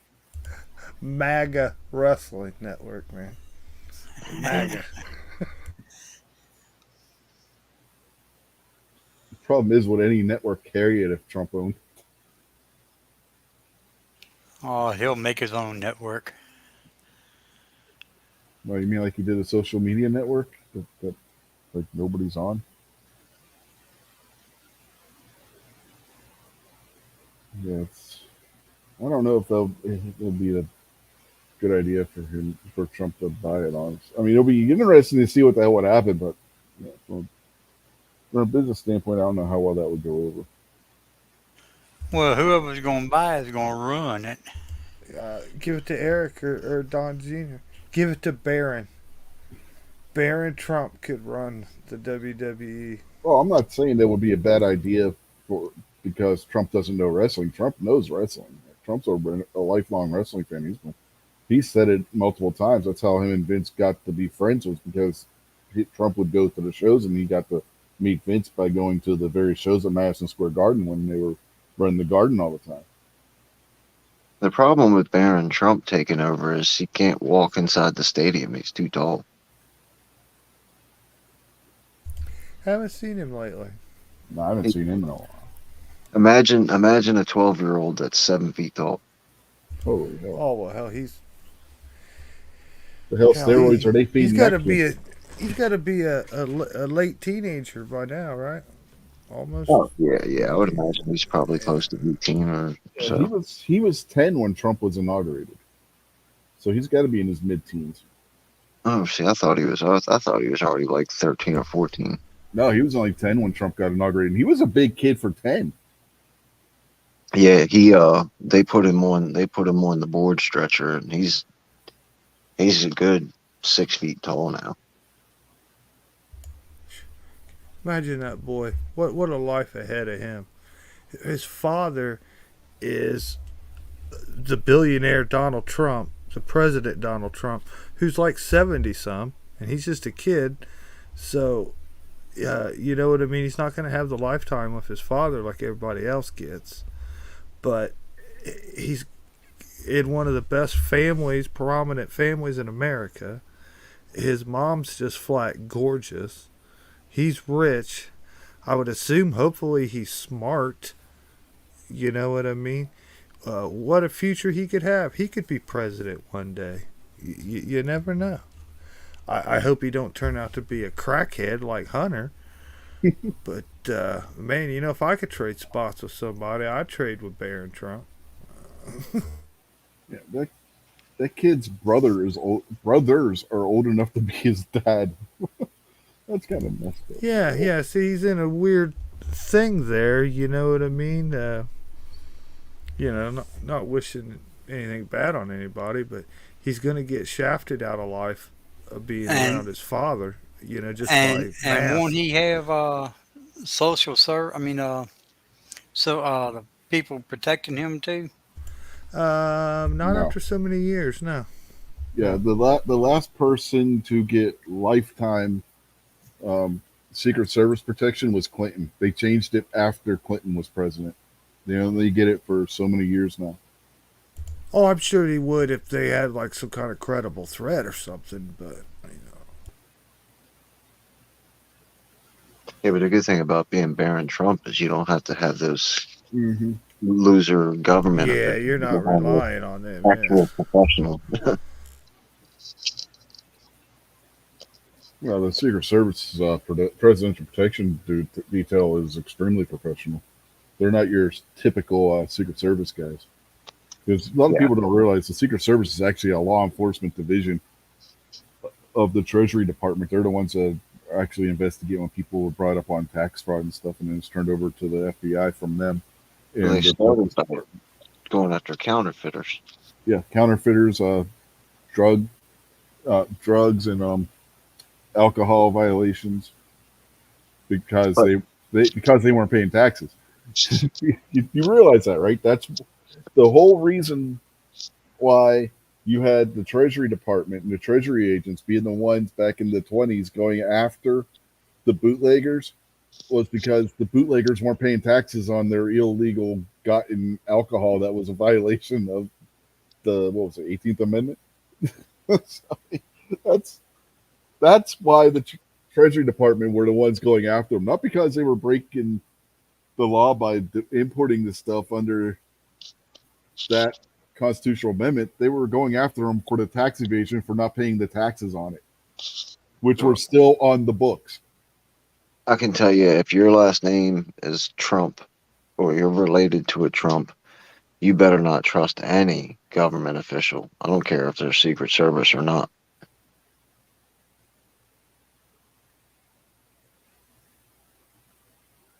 It was tax evasion that they got Al Capone on. They couldn't make any of the murder charges or anything of that stick. They got him on tax evasion.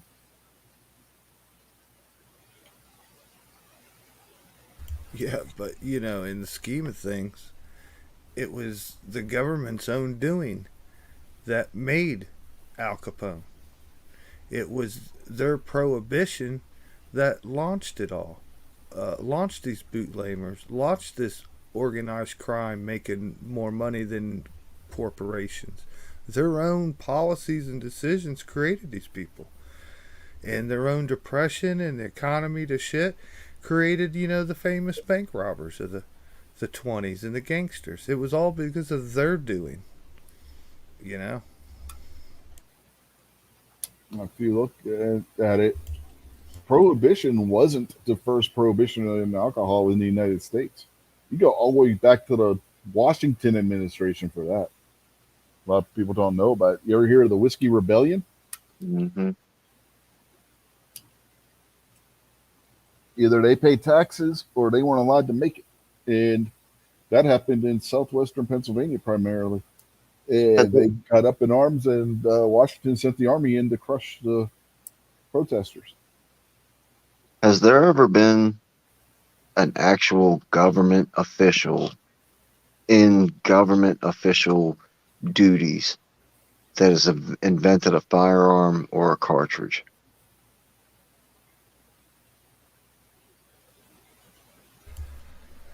I don't know. I mean, imagine the closest would be Teddy Roosevelt. He was such a hunter and sportsman.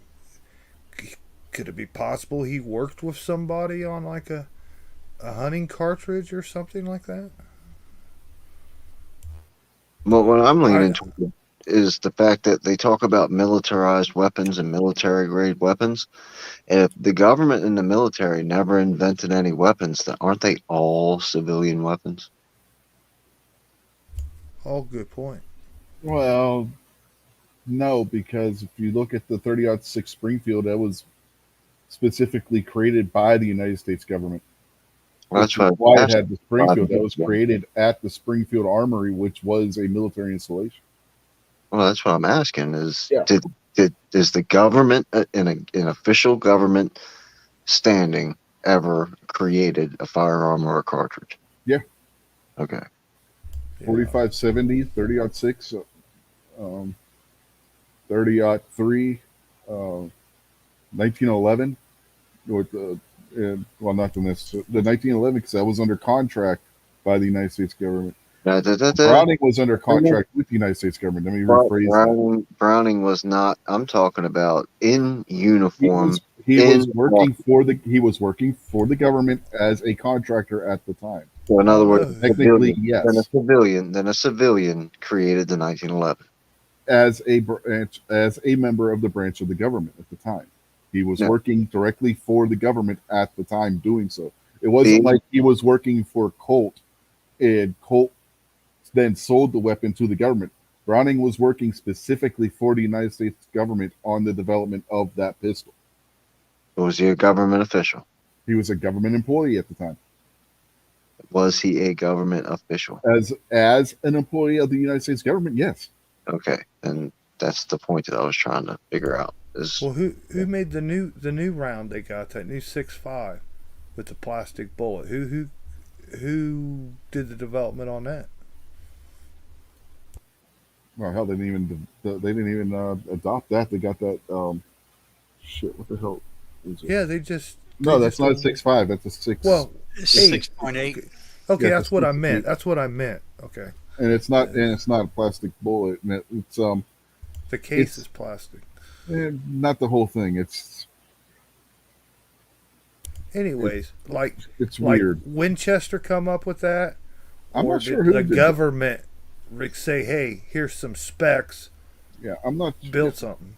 That's usually what happens is the government will come up with the specs that they want and they'll give it to anymore anyway. Back in the old, because they don't have their own armory to do this stuff anymore, like they did back in the early 20th and late 18th century with the Springfield Arm or 19th, well, from the 18th century to the 19th century, but they don't have that facility to do that anymore. Springfield Armory is not what it used to be by a long shot. It's just a name now. So one of the independent firearms or ammunition manufacturers would have had to have gotten a spec sheet from the government and developed that themselves from what the government and military were saying when they wanted. Back when 30-06 and 4570 and what was the other one?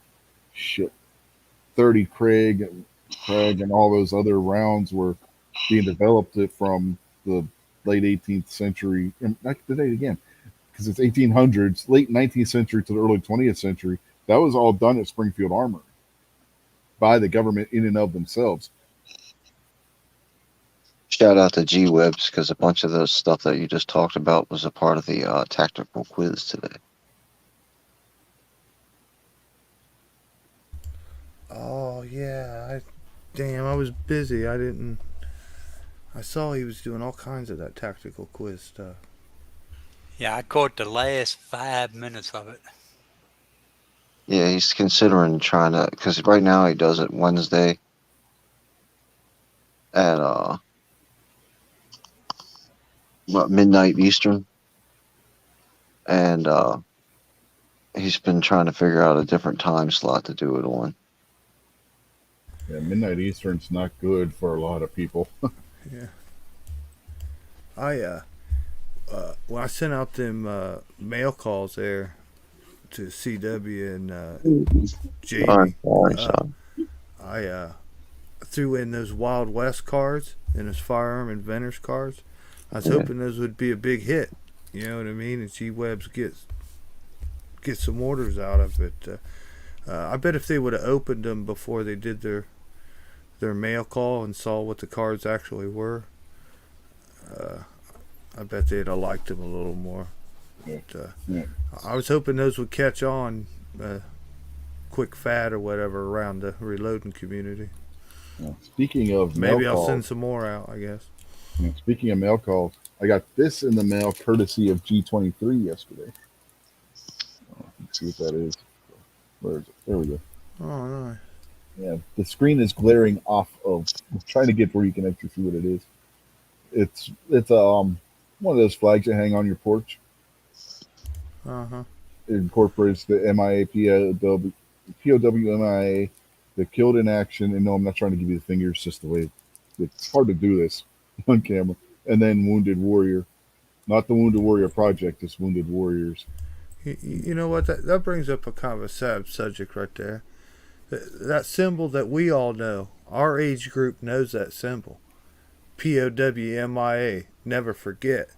It sure seems like a lot of us have forgot. You know what I mean? That flag and Yeah. that symbol's not even in today's society. And I guarantee you, anyone that's, 20 or 30 years or younger has no idea what that means.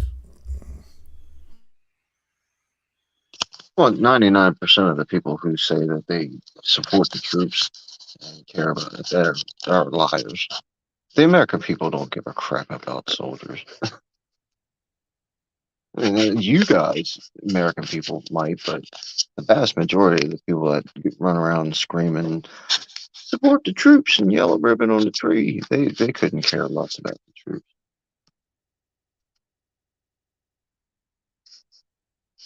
Patty Turtle's got to take a break. He said he'll be back. Sorry, my daughter was asking me a question.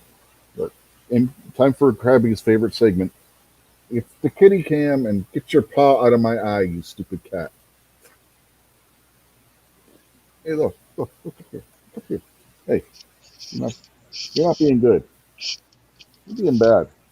Look up here. Hey, look up here. Hey, up here. There you go. Yeah, look at the camera. You're being a brat right now. He just wants to sleep, I think, is part of his problem. He climbed up here and curled up to go to sleep, and then I picked him up and start putting him in front of a camera. I don't think he's happy right now. Oh, geez. And this is I go to do the cat cam for Krabby. He takes off and says, nice try. You know, we've got organizations, endless organizations and charities. Which is another reason why America is better than everywhere else. Is we've got civilians that'll start charities and do all kinds of stuff like that. But there shouldn't be a such thing as a charity for veterans. There's no reason. The size of the government that we have, the size of the military that we have, the size of the fake economy that we have, there's no reason why anyone on planet Earth that put on a uniform and any kind of forward position should ever have to worry about a doctor bill ever again or any kind of thing. Once again, it goes back to telling the American people don't care about the soldiers.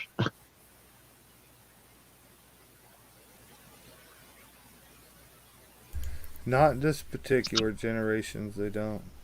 This time frame of society we're in, they sure don't.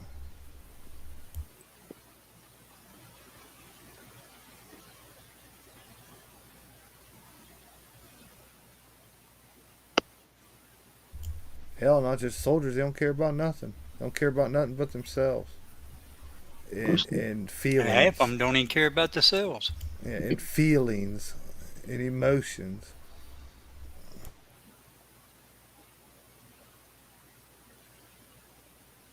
Or at least the ones that are most vocal. Well, emotion isn't really a bad thing. Pretty much everybody does everything based on emotions. Uh, but it's just the degenerate thinking in their lifestyles that got their minds all kinds of corrupted and warped to where they think it's emotion, and it's just the programming that they've been given, and they ate it up because that's what they were looking for. I saw a good one the other day. It was on. You still watching Salty Cracker, Kingpin? Oh yeah. I saw he had one the other day, and the meme was that Kool-Aid headed girl who they took her picture, made a meme, and she says she's screaming. She says, "If you don't have a vagina, you don't have the right to regulate it." One, all right. And he had that changed. It said, "If you don't own an AR-15, you don't have the right to regulate one." That's what I mean. You can, if you listen to what people say and take a breath before you say anything back about what they said, you can pretty much refute any kind of stupid argument that they have. Uh, you can't talk about women's rights because you're not a woman. Well, you don't talk about men's rights if you're not a man. You can't talk about black people culture because you're not black. Well, don't talk about white people culture. Excuse me. Hello, hello, hello. Anybody there? Anybody? What? Now we're racist? Because okay, that's Yeah. what I thought you said. Overturning Roe v. Wade is going to make abortion illegal. No, it's not. You have no idea what Roe v. Wade says, if that's what you think. All those protesters outside the judge's house is screaming that shit. That is so set up. It's terrible. They don't even know, or they don't even care. You get protesters go out there and like they don't even. They're so stupid. Man. They don't even know what the hell they're doing, man. You can get them to hold signs like they should be aborted now at 20 years old or whatever. Yeah. Support the right. They're so stupid. They just have no idea what they're doing.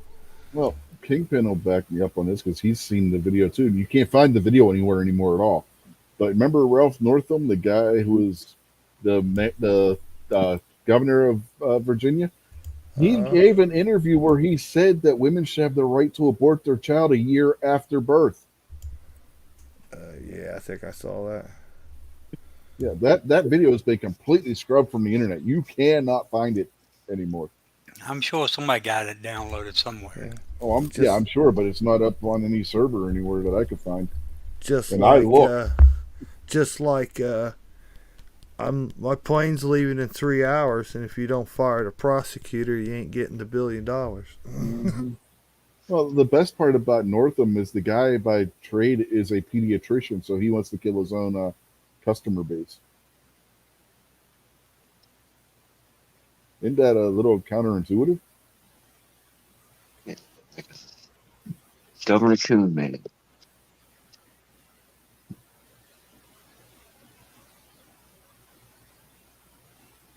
Hey, I saw something the other day. I glad I remembered it.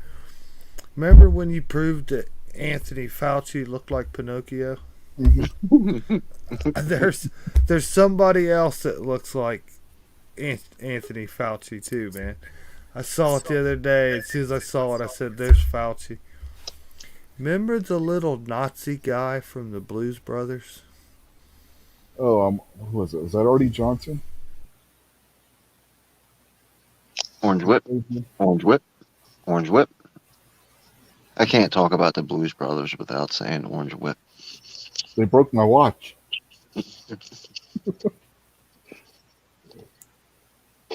So that guy looks like Fauci, or he looks like Pinocchio? Looks like Fauci. I thought it looked Yeah, like Fauci. kinda. I can see it. Gun-toting pacifist has joined us. Yep. Being in pacifist. How you doing, pacifist? Yeah, Going buddy. on, guys? Thanks for the invite, Rich. Good to see everybody. You're From just a little late, Boston. but you know. I was kind of dealing with the kids today. It's a big weekend. The Uh, daughter's got a recital tomorrow morning, so we've been running about. Did some fishing today, shopping, and getting ready for her recital tomorrow. Very busy fishing, day. fishing is a funny way to get ready for a recital. Well, we're trying to do like a video. I do videos for the kids and the family on top of my YouTube videos. I And so thought, she's like, Daddy, let's do a vlog. That's what they call it, a video log. Let's do a mhm. vlog for the whole weekend because I planned on doing like a video just for her recital. And she's like, no, let's vlog the whole weekend. And I was like, all right, so there goes my weekend. See, now I was thinking their recital was themed on the Little Mermaid, and you were doing, and she's a method actress. You had to get some Well, I did get some good. water time. I did get some good footage when I kicked her into the lake this morning. So Nice. She was doing the whole Robert De Niro thing where gets into character. she caught 2 trout today. My son caught 3, and then she caught probably half a dozen sunfish, like bluegills, and then a sunfish. And my son caught probably another 5 or so. How do they like taking them bluegill off the hook? The bluegills? Oh, they don't do that. That's my job. They're like, they catch them. I don't have time to fish for myself because every 5 seconds they're like, Daddy, bait my hook, or Daddy, take the fish off. Like one of my kids, when we took them fishing one time, was like, "Fish are smart." I was like, "No, fish are stupid as hell." I'm like, "No, they're not." Like, "Yeah, they are." I'm like, "No, they're not." You want me to show you how stupid? You want me to show you how stupid that little bluegill right there in the water? You can see right there is. You want to see how stupid it is? I got a brand new hook, put it on the line, no bait, threw it in the water, and the damn bluegill took the hook. Every Yeah, time. half the time you drop the bait down there and they attack the swivel. Mm-hmm. I got a picture today from that CW Longshot. Went fishing on his boat like they're in the ocean, and they had he took a picture of the live well, and they had all just filled one into the other with fish. He said they had a big fish eating, big fish fry with it. So those were all the eating fish. Then he showed me a picture. They caught 2. They looked like if they were in the lakes or stuff around here. They like striped bass. So I guess they would be like a sea bass there. They look like a striper bass. Held up 2 of them, man. They were easily 3 foot long each Oh of yeah, them, man. the striped bass. Yeah, they get huge. You can have a sea bass. Well, striped bass can live in fresh or salt water. And they're And very they're restricted as far as the fishing goes. So you can only keep them from 27 inches to 42 inches. Everything under or over has to be thrown back. Yeah, see, he said, I asked him, I got a whole bunch of fishing lures, giant for around here. These are like giant size crankbait. I mean, these crankbaits are like 10, 12 inches long, every one of them. There's a company called Peterson Plugs, and I think they're down in like Alabama or Arkansas or something. But anyways, that guy who owns that does those handmade fishing lures. My sister-in-law was married to him, and when he started the company and everything, and she gave me a whole great big box just full of these lures, and these things go for like $75-$100 a piece. Yeah, Man, ocean fishing is much more expensive. I Oh, got yeah. like a ton, huge box of them, and I asked that CW if he wanted them, because I know the ocean fished, and he said he didn't fish with anything that size like that. So I don't know what to do with them, man. She told me put them on like eBay and sell them. She's like, sell them, sell them, sell them. They're worth a lot of money. And I went to the website and looked, and yeah, man, they like start around like $75 a piece. yeah, You They're got handmade. They're hand painted. They're beautiful workmanship, man. They're badass, really. you got the Facebook. Nah, I don't have Facebook. They got that thing on there, that Facebook Marketplace. Yep. I take. Oh yeah, I know about that. But see, I can't really sell around here because like this is for ocean shit. I mean, we don't catch fish around here the size of these crankbaits, man. eBay. You know? You can throw them up on eBay. Facebook Marketplace. Can't you? Is that supposed to be for like local or something? Yeah, that's supposed to be local Oh, for the yeah. most part. Or Yeah, you sure. can send them to me and I'll sell that shit and Venmo you. I would give them to somebody, man, if they fished, if they was a fisherman, and they could use them. I'd gladly give it to them, man. When you go for stripers out by my way, they're if you're fishing from the shore, they're very active when it's high and low tide. When it kicks up, when the tide kicks up the sand eels, the schoolies run through, so you can catch like 19 inches or so. And they attack the baits that they're kind of like a weighted. You would think that they wouldn't float in water, but because they're so heavy and they have the hook coming out the top of them, and it's just like a simple minnow silhouette. That's all it is, and you can throw it a mile because it's so heavy. But they don't sink that fast because it's salt water, and those striped bass attack that shit like you wouldn't believe. You catch like 5, 6, half a dozen in probably a couple minutes, just one after another. And it doesn't take much. A lot of people will go out there with like cut bait and whatnot, but you don't need that. You just need this simple lure, and you pull them in by half a dozen.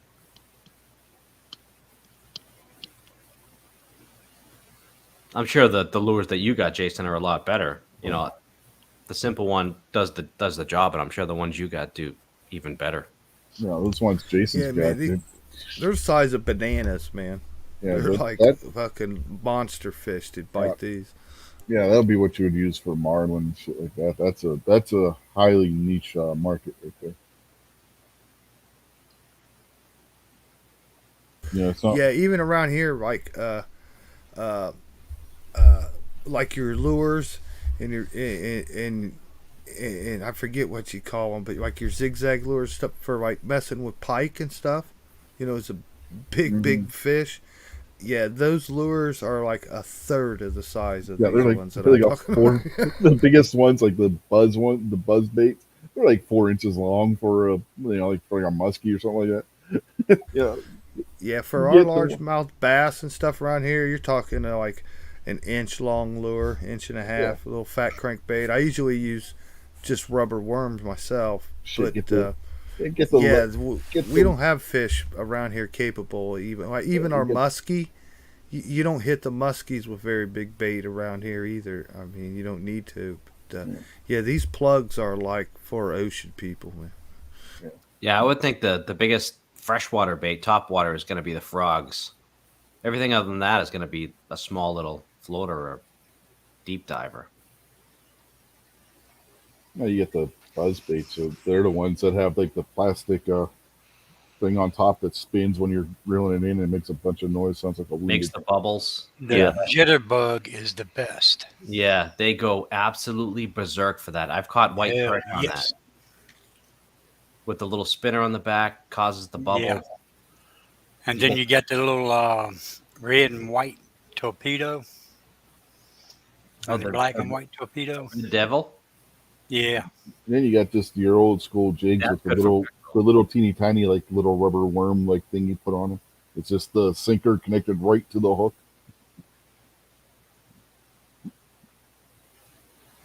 Bass. We used to catch bass by the left and right in the rivers up in Pittsburgh on those things. They just would go nuts over those.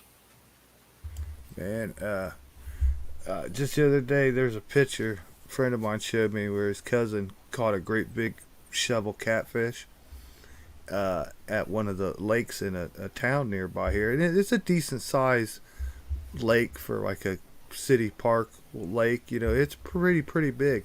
He's like, I can't believe that fish came out of that lake. I said, are you kidding me? Uh, I used to go down south. I've said before, Ohio Power, and there's like at least it started out there's like 550 lakes and ponds, and they were just all in the woods, no trail to get to them. They were where they strip mined and stuff. Uh, so you had to like hike and know where you were going and do stuff to get to some fishing. But these were like unfished waters. They weren't fished out by the public every day. It was like great fishing. And we went to one, and we stopped by what you would call a mud hole. I mean, this little pond of water was most people your front yard or your backyard's bigger than this pond. Just a little tiny shithole piece of water. And we cast it into it, and we caught some fish pretty quick. We were catching little small, like 10, 12-inch little bass. And the water was clear. You could see them coming up from the bottom, attacking it. Like there'd be a dozen of them little baby fish. And my friends and everybody start saying stuff. Ain't nothing in here but babies. Ain't nothing in here but babies, right? Well, we're fishing with rubber worms, fake worms. And the old man who I just adored, man, was my fishing buddy, Harry. He was a really, really old man. Harry throws his line out there, and he lets it sink all the way to the bottom instead of working it. And these little worms with the hooks that are on would get caught in grass and stuff. You usually don't do that. He'd throw that worm out there, and he'd let it lay, and his line would move like 2-3 inches and stop. Move 2-3 inches and stop. And he's like, hey Jay, look, there's crawdads in here. There's crawdads down there. Stuff, you know what I mean? He's like 75 years old, And I'm like, looking, he's got crawdads. Well, he starts to pull up that line, and it's snagged. That's what happens on these. These are like three individual hook, not a treble hook, but 3 hooked rubber worms called plow jockeys. And he pulls the rod down and is pulling it straight like you're trying to pull a snag. And I look up, and that string is running all the way across sideways across that pond. And I thought, because we're bass fishing, I thought he just hooked into like state record bass, right? He's fighting the hell out of this thing. First of all, he's got 8-pound string set up on just a little bass fishing setup, right? He runs around this pond and fights this fish for easy 15 minutes, right? Gets it up to the water. Son jumps in the water, goes out about knee high, and grabs a hold of it. You know what it was? Big ass catfish. It was a shovel-headed catfish, but get this, he got his picture taken into paper. I used to have a copy of it. The fucker was 47 pounds, and it was either 37 or 47 inches long, but it was like 49 pounds. That's bigger than my kid. Yeah. Big black. It was a 1.5 feet wide, dude. Yeah, you'd be surprised how big catfish, particularly the bottom feeding catfish, will get just sitting in a little pond. Yeah, this is a pond. I ain't kidding you. Like, Dude, I don't even know how you would describe. You would measure it in feet. It's as big as your yard. Not even like I'd say 50, 75 feet around. Very small pond. Yeah, those, But you know your metal fish stringer. You know you clip it through their lip like a bobby pin, and it snaps Yeah. back. I stuck that on that fish and went to pick it up, and it It broke just it. bent that metal hook right completely out of it. I had to take the whole chain and run it to its mouth and out its gill and carry that fish by its chain. It wouldn't. The hook things wouldn't hold its weight. That was amazing. That fish came out of that little mud hole, and so from then on out, the rest of my life, when I'm around people and they say, or they don't want to stop here or walk over there to try it, I'll be like, "You'd be amazed what you catch in a mud hole." yeah, and those little ponds like that, you may not know it, but it might be connected to the larger lake underground. Yeah, we'll see. Like, you'll take ponds here and they'll bust out, right? These ponds will break out from where they're at, and maybe they'll run down the holler or whatever, and they'll end up being 2 or 3 ponds down the way, and beaver dam them up, and they'll break ponds up. But a lot of them break out, believe it or not, because they're not like ponds. Like if it's a larger lake or a pond down there in southern Ohio, you're talking about hundreds of feet deep. We're not like a Yeah. 10, 20 foot deep pond. You're talking hundreds of feet. They strip Yeah. mined coal, dude. Yeah, I know exactly. They- I know exactly what you're talking about because I've seen it myself. And Yeah, they like a lot of times those things they don't will be even hit connected. coal for they don't even hit coal for like 300-400 feet. You know what I mean? Yeah, a lot of times they'll be connected underground. You just don't know it because you can't see it. See, that's what really happens. They dig until they hit water, and then they just go dig someplace else. Yeah, there's some good catfish videos online on YouTube. Usually it's a girl in like a bikini top. They call it noodling, reaching into a hole with like a glove. Oh yeah, on. grabbing them by hand. Yeah. Yeah. The best part of the video is like when she's bent over and before she pulls the fish up. You gotta be careful doing that shit. People have gotten killed doing that shit. Uh. You hook onto a fish that's too big and you can't handle it. Next thing you know, you're going under. Whoever There's- invented noodling, they need to be put in an insane asylum immediately. And Hell yeah, I agree with you. any idiot that'll get in water and stick their hand in a hole underwater and just fiddle around till they find something, those people are not to be trusted. Yeah, especially with trying to catch a fish like that because fish aren't like land animals. Fish are nothing but muscle. A small fish is exponentially stronger than what you think they are. Yeah, we caught some small trout today, and those suckers they're very they're all muscle, and they're just fighting for their lives, and it's like holy crap, you can't. It's like it's enough of a challenge just to pull that little fish up, and then to try to, wrangle it and pull the hook out of it. It's like holy crap. Mm-hmm. Yeah, I haven't caught the biggest fish, but I've caught 6.5 pound largemouth before, and I've caught 2 or 3 in the 5 pound range, and several in the 4 pound range. But let me tell you, a bass that'll go 5 pounds or more, that son bitch will damn near rip your fucking shoulder off. Mm-hmm. Fucking trying to get- Oh, you ever hook into an almost 4 foot long carp?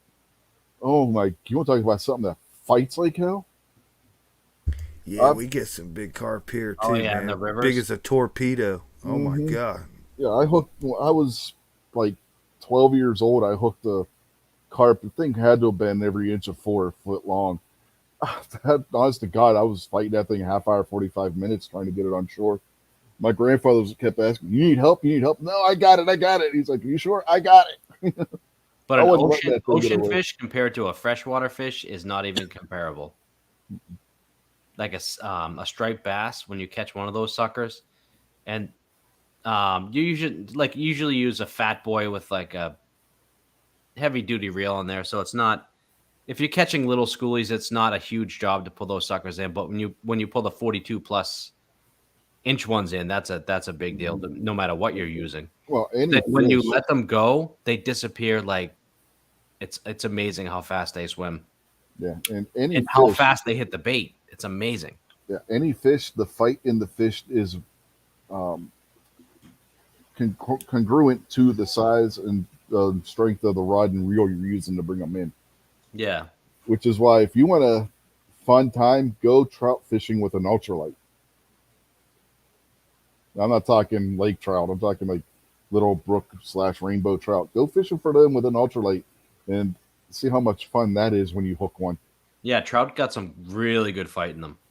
Now, are we talking Marlboro ultralights, or are we No, talking no, like no. Williams? An ultralight rod, Parliaments. Kingpin. They're like, it's what, 6 pound test maximum on an ultralight, something like that. So yeah, And you know, trout are very wary too, so they're hard to catch. yeah. The best one was when I caught a trout on a rooster tail. Oh, but a 6-pound test, couldn't you just about rip that in half with your bare hands? Mm-hmm. Well, no, If you have a 6-pound test, you have to utilize your drag on your reel. Yeah. Or else No. you can snap that line. Okay, yeah, gotcha. Yeah, ultralights aren't meant for like going out there and catching a largemouth bass. They're for catching smaller fish. So Rich was talking, like when he was talking about the rooster tail and he was fishing for trout, he was talking about his haircut back in the 80s. I thought it was called bat tail. Yeah, little, just a little teeny tiny spinner bait. Something you've used for bass. I'm reeling it in, and this trout just launches at it. You could see it following it. Those things are so powerful for their size. Unbelievable. You hook like a 6-inch trout, and that thing puts up a hell of a fight. And then when you pull it out of the water, the thing is so powerful you can't even get your hand around it. Yeah, well, you've seen the videos where the great whites are knocking the seals up into the air. Yeah. That's what this trout looked like hitting that rooster tail in miniature. If you have like a short catch, they're so full of energy, you can't even grip them to pull the hook out. But if you have a long catch, then they're pretty tired when they get into shore. Hey, you ever caught 2 fish at once? Oh yeah, deep sea fishing all the time because I fish 4 hooks when I go down. I've caught. Oh no, I mean 2 fish, 1 hook. Yeah, I've caught a fish Oh, and no. had another Never fish done that. try eating it as I was reeling it in and landed both fish. Is that what you're talking about, Jason? Yeah, like when I talk about when we go bass fishing in these ponds, you're pretty much sight fishing, really. You know what I mean? Like you're moving around the sides of ponds and you can see a nice bass and a small bass or a nice one or whatever and that's where you cast over at. You know what I mean? We did a lot of sight fishing, but there's plenty of times when you'd be reeling in or catch a fish and it would like catch the attention of other bass and they just come out of like nowhere, right? And sometimes you'd see another fish come and take your worm away from another fish. Well, I was catching a fish and I was bringing it in and I had to run into, I usually like was in a place that was like really grassy for several feet and you had to like reel them in real fast, keep them on top of that grass so you didn't get caught up. Well, I couldn't get this fish in and it got caught up in the grass and I'm like, what the hell? And I just kept working at it and drug it through the grass and when I pulled it out, I had like the original small like 12-inch bass sitting there and like a larger 13-14-inch bass had hit that bait a half a second later after that one hit and half of the smaller bass was all the way through the mouth and down the throat of the bigger fish. Yeah, that's Couldn't get them apart. So like I had like a fish with a tail on both ends. Yeah, The whole head, half the body of the small fish was inside the mouth of the other one. yeah. That's what basically I had happen. But I had hooked one of those little. We used to call them river perch. I think they're like yellow perch or something. They actually call them. We used to call them river perch in Pittsburgh. But I had hooked one of them, and at some point, I guess when I was reeling it in, a largemouth came along and just whoop, and took it. All of a sudden, the fish started fighting strong. I was like, what the hell's going on? And I got it to shore. And it looked like the bass had just swallowed the hook, right? So we cut the line. We get it home. We're gutting the fish because you couldn't see the perch from the bass mouth. cut it open, start gutting it, find the hook in the perch's mouth inside the bass.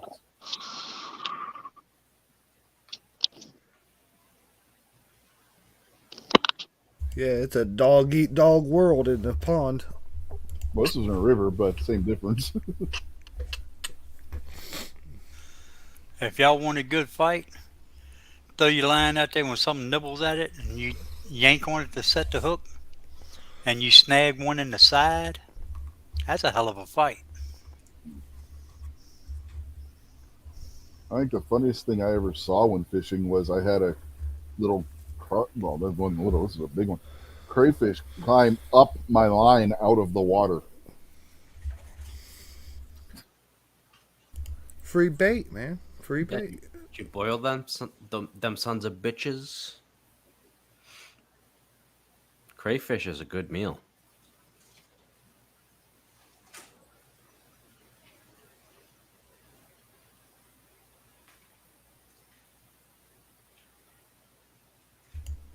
I'd like to go do some ocean fishing one day, man. The Oh, problem, I got a 27-inch pollock not this year, but last year at the end of the summer, and that sucker put up a really good fight from the bottom. the problem with catching the thing was that it let go of the line. It couldn't hold on to the line once it got out of the water. It fell back in to the damn little lake. But this was a pretty decent sized freaking crayfish too. It was about the size of a grapefruit. If you go down to Louisiana, they have some really good crawdad meals down there. Gumbo, Have you ever tried one? a crawdad? Yeah. Have you ever eaten crayfish? No, I don't do seafood. Absolutely delicious. I mean, when you eat them, it's kind of like peeling a shrimp times probably 5 or whatever. Get the shell off, but they're absolutely delicious. Yeah, we have a crawfish bowl shit probably once a month up there at work. Yeah, man. The crawdads we catch here, man, they all live at the rivers that are full of fucking shit and A lot of the toxic crawd, waste and everything else, man. I a don't lot know of if the you'd eat the crawdads, crawdad. a lot of the crawdads I eat are homegrown. They don't come out of local lakes and rivers. Although I do have a friend that does trap them, and he does some pretty good boils. But most of it is people grow them in tanks. The restaurants and whatnot around here, they grow them in tanks and then they prepare them from there. They're not wild caught, but they're absolutely delicious. If you ever have a chance to eat crawdad, eat that shit. It's good. What? You guys don't have free range crawdad? Well, just the one guy I know, but everything else is tank grown. Yeah, we used to hunt crayfish when I was a kid, and then steam them up and eat them.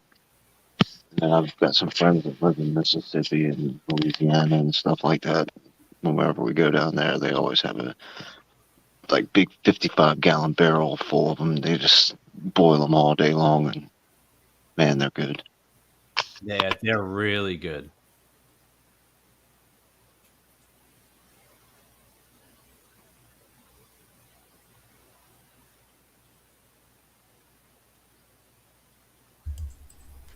Well, I'm sorry to lead your chat to fishing and seafood.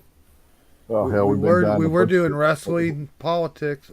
Back to wrestling. Let me ask you. I didn't catch the beginning of everything. What's up with that Cody Rhodes and his chest being all purple? He is out for at least 9 months. They're not expecting him back till right around WrestleMania. They were hoping he would have been back for the Royal Rumble in January, but that's not going to happen. And it's questionable whether he'll be back in time for WrestleMania.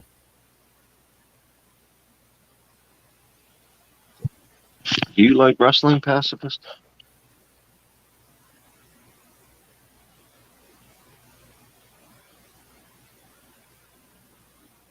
I watch the old school wrestling. I grew up on it, but not so much as an adult. I haven't watched that much of it.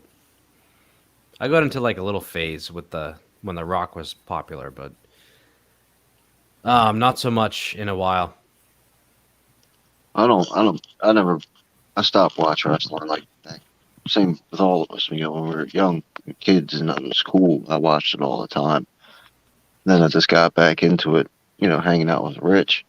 But, we do the pay-per-view watch along. So if you ever want to join us, man, just hit the link and what's it, 2 weeks, Rich?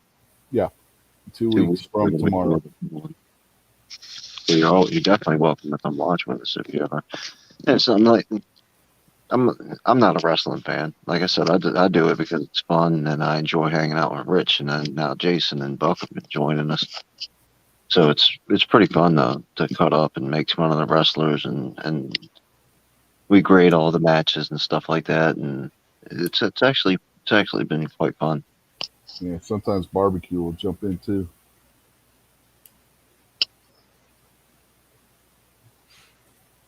Yeah, it sounds like fun.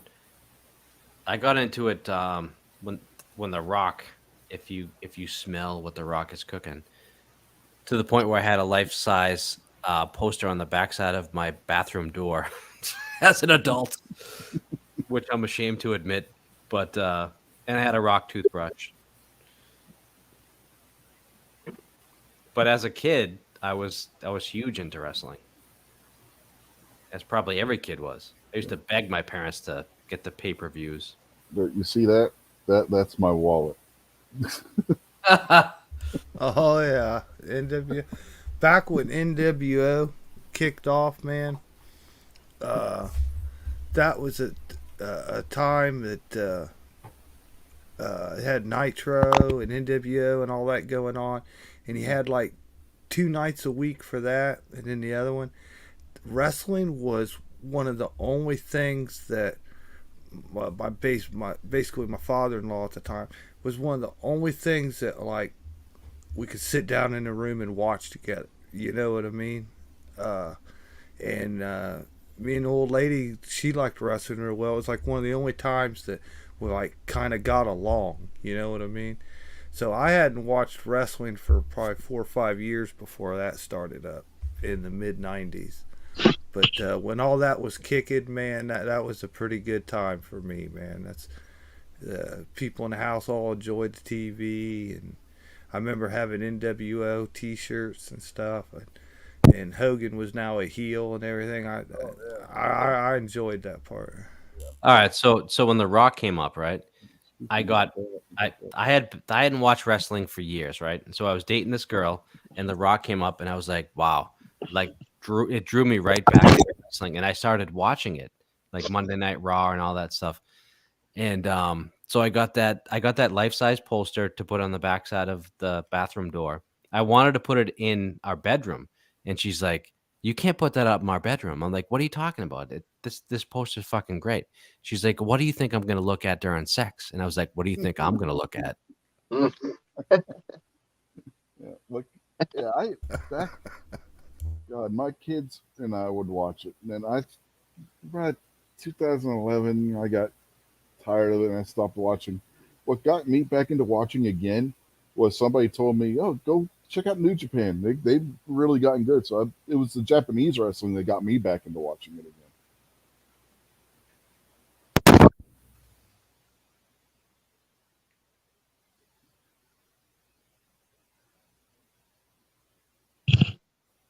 The other day, I walked into the grocery store, and my zipper was down. I didn't know, so I walked past the little cashier person, and she was like, "The barracks doors are open." I didn't think nothing. I didn't know if she was talking to me or not. So I'm, going around the store and shopping, and I come down the aisle. There's a guy standing there doing some shopping. We happen to be buying the same type of product, and so he looked over at me. He was like, "Oh man, your fly's down, man." I was like, "Oh, dude, thanks." So I zipped it up, and I was like, "That's probably what that lady was talking about." So I got the idea. I'm going to be a comedian. I'll get in her line and try to make a little joke out of it. So I get all my shopping done. I get in her line. Finally come up to her, and she was like, "Hey, did you find everything you were looking for all right?" And I was like, "Yeah, I got everything. That's cool." And I said, I said, "Well, earlier you seen the barracks door open." And she was like, "Yeah, I was trying to help you out." I was like, "Did you see the soldier standing there at attention?"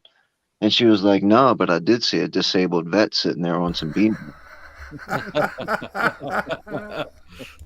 Oh, ouch. Hey yo.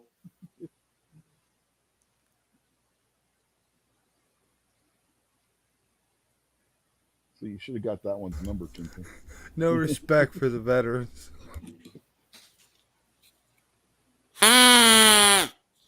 Kingpin needs this flag more than I do, I think, right now after that one. Yeah. I don't know if you saw it past this. G23 sent me that. Blow yourself up, Rich. Yeah, What I was can that? do I that. gave some. Hold on, let me remember. Oh yes. Okay. It's Yeah. hard because it's got that reflective packaging too. All gave some gave all. Mm-hmm. But yeah, I got that in the mail yesterday. He had ordered it and had it sent here.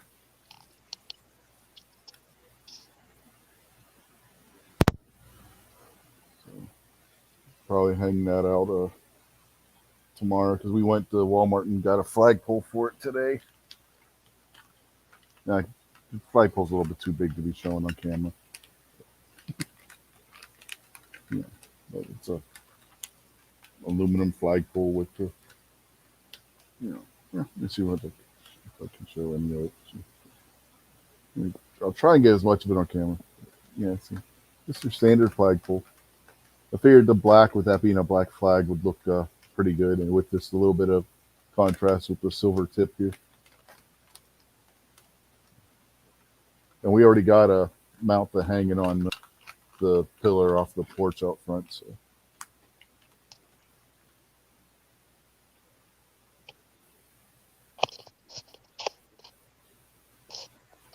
Get ready to laugh, everybody, because I'm just going to say it as it comes out. But you need to unblow yourself, Rich. There you go.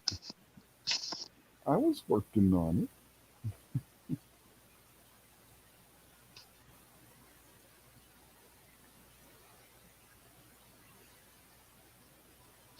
So what's tomorrow night's show going to be about? I have no idea. Oh shit!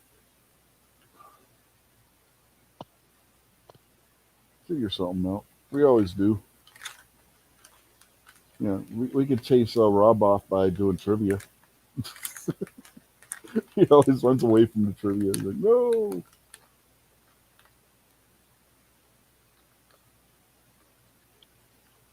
I got to figure something to make videos about. The Yankee Marshal. Man, dude.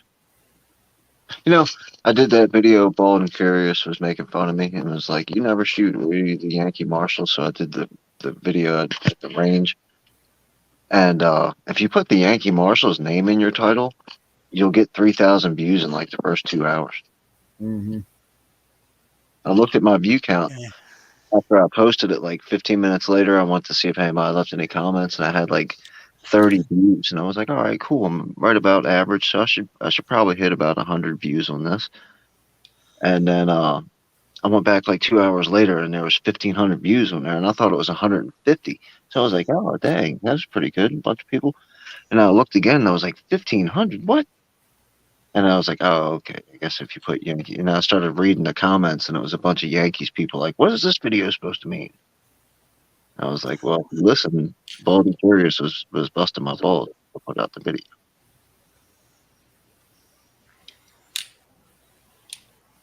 I have two. Yeah, that was a good video. I have two videos, both over 10,000 views, and I believe both of them have Mossberg in the title. Yeah, your Mossberg Shockwave got a ton of views. Yeah, 20. That was a some short thousand. too, right? Was it Yeah. a short? It wasn't made as a short because it was. I made that video before shorts were a thing, and then YouTube took it upon itself to decide that it was a short and start promoting it as a short. One, I had like 200 views on it, and all of a sudden it was like December of 2020. It shot up to 20 some thousand views. You know, man, I ought to do a Yankee Marshall video too. I do a VR to Yankee Marshall. How many Berettas you got? Yeah, dude, you can show him up. You got a ton of Look, Berettas. look. When I Yankee was one of the first shows I came across on YouTube, and it happened because I just got a first gun. I got a Beretta 92, and I was trying to figure out how to change the trigger, how to change the hammer and stuff. And so I went and found that on YouTube, and I came across Yankee Marshall, and he had like a video, and he had like a dozen Berettas. You know what I mean? He held up each one of them, or, laid them on his little table there, He does every one of them, a and really good video too. said what modifications he had on everything, and I was like drooling. I think I even made a comment in there like, "Damn, there's a puddle of drool on the floor," and I'm thinking, "Wow," you know what I mean? Look, he's got like a dozen of them. Now I'm like, Psh, a dozen? Was it first time, first day?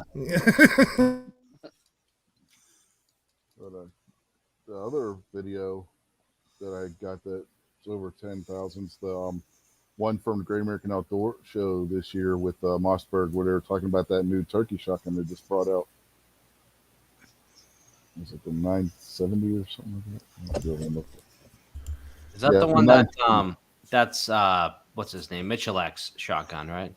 Yeah, Mitchellek has a version of it too. Yeah, the Mossberg 940 Pro turkey.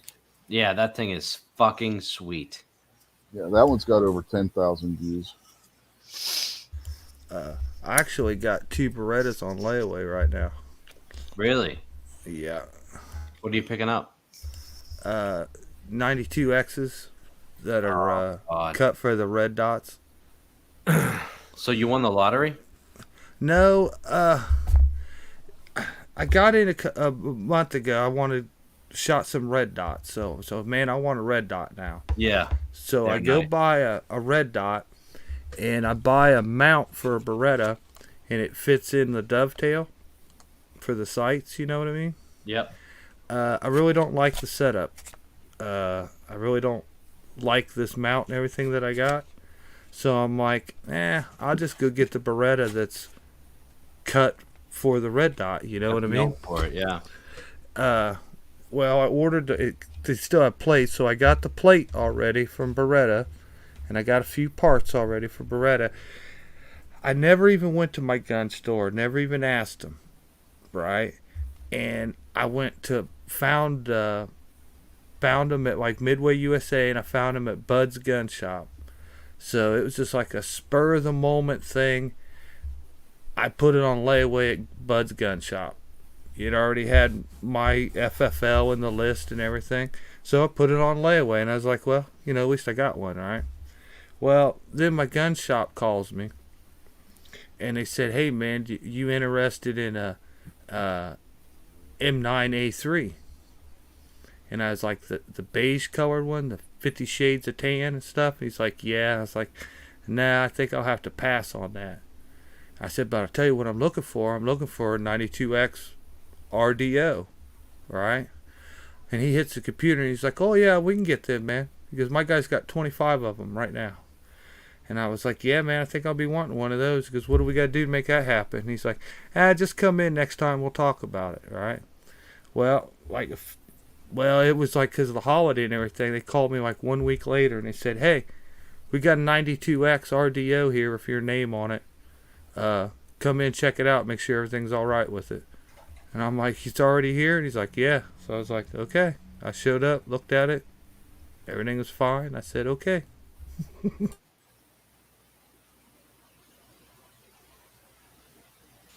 Don't you just hate when that shit happens like that? Yeah, because now this Yeah, may sound but screwed up. But you know I it need- lines up because of the universe, right? I need at minimum one more. And well, really, bare minimum one more, but at minimum I need 2 more of them exactly like it. because I got a plan for each of them. These two that I got, I'm going to build exactly alike with the same trigger setups, except one's going to be a flat face trigger and one's going to be a curved face trigger. But other than that, they'll be identical guns. Then I'd like to have another one and kind of go more of a Wilson Combat trigger setup in that gun. And then I actually want another one just for parts. I want to strip it. I want to take a little bit. I want the slide on another gun, and I want that barrel in another gun. And I can replace the slide with a stainless steel one that's labeled Vertec on it. And that's basically what a 92X frame is anyways, is a Vertec frame. So I already got parts to replace the gun that I take apart for parts. But I want to take some of the special features off that gun and spread it around on a couple other pistols. So I need one just for parts. All you need to do is get Ozzy to make you one holster, and you have the holster to fit every damn gun you got. Yeah, that's kind of how things go right now. I only got the Beretta. I got a holster for a Beretta with the rail on it. You know what I mean? Everything will fit that holster. But if you get a holster for just a regular Beretta, the rail guns won't fit in it. But the other way that they do. What about the APX holster? Does that fit your real Berettas? I believe not, because when you go look at them at Beretta for sale, they have specific holsters for APX. Even though it's the same style as the 92, they're specifically marked for APX. I should have bought one of those guns. Is what I should have done, but I didn't. Well, I've got a holster. Scotsman sent me the holster for the APX when I bought it from him. So if you come to find out that it'll fit your real Berettas, I call them, then I'll send it to you. So I'm not, we can't use it. Hey, It's tough to find a 92 holster in leather, at least, that doesn't have the thumb snap and the cant to it, like a really good up and down, just straight holster. It's really tough to find them. I got mine. It's an open top. It came from Wilson Combat though, but Yeah. I don't know who made it. They just had some leather company make it. They didn't make it. You know what I mean? They just embossed their logo on it. Seems like every holster company that makes a holster for the 92 wants to put a thumb snap over the top of it and put it at a ridiculous cant for some reason. I was just looking at Triple K holsters today, and they had them for Berettas and the 1911s, but the triggers were exposed. They completely cut it out. The whole trigger was open. Huh. I saw a video a couple weeks ago just surfing through the internet, and somebody was doing a holster review. And generally, the only time I'll watch a review on something is if like one of you guys do it.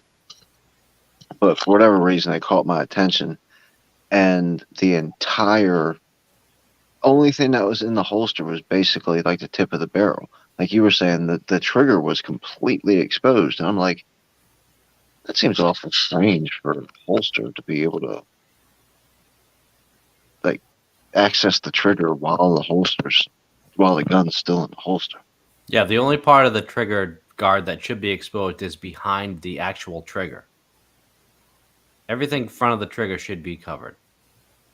Now this you could have stuck your finger in the trigger and pulled the gun out. Yeah, that's the way these holsters I was looking at today were too. I didn't like that at all. So the guy that I bought my 92 FS from, my sister's new husband, he gave me a bag of shit with it that really didn't look through. And I was like searching the internet for a perfect holster for this gun. I'm like, I don't want the snap. I don't want the cant to it. I want a perfect up and down leather holster. Scoured the fucking internet, could not find it. I gave up on it. Went through the bag that he gave me, and it had that fucking holster in it. Perfect Oh, up and nice. down. Perfect up and down holster without the snap. G23's joined us. Good to see you. I was about to say I must have talked about the flag too much. He showed up. But he's probably trying to redeem himself because it probably got all over the news that, G-Webs and I exposed him for quitting 2A today. Is that what it is? Okay. Yeah, what's up with that guy? Why didn't he do a show today? He quit. He claims he was looking at gun shops all over Oregon, but somehow I find that hard to believe. There ain't that many in Oregon. I heard he was over there with the Yankee Marshal Oh, protesting. he went up to Washington, is what you're saying? How dare he spend time with his wife and family? Leave us all waiting here. Yeah. Yeah, Mark Thomas. Mark Thomas makes some good stuff. I sent the link over to Ozzy to his channel. Right. Has anybody actually seen G23 and Yankee Marshall in the same place at the same time? No, but I've seen both of them, and they're not the same person. Well, he could be wearing a mask, Jason. Festering effigy. I take it that's you, pacifist. Yeah. I'm under my other account. I didn't realize that.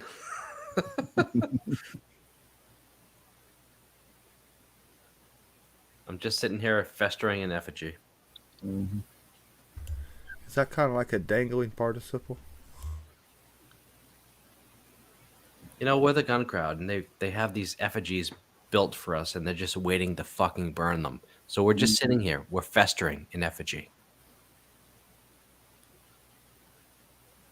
As soon as they take the matches, they're probably shoot him in the face. Not me, brother. I'm festering in freedom right here in my house. G said he was checking gun shops and had a nice dinner with the ladies. That's good. So he's got like 3 pluses right there. So he's forgiven. He's on the ocean.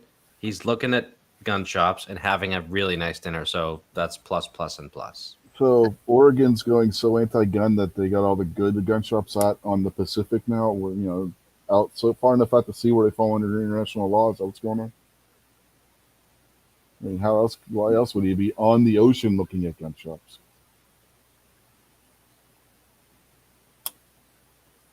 I actually handled a G23 for the first time the other day.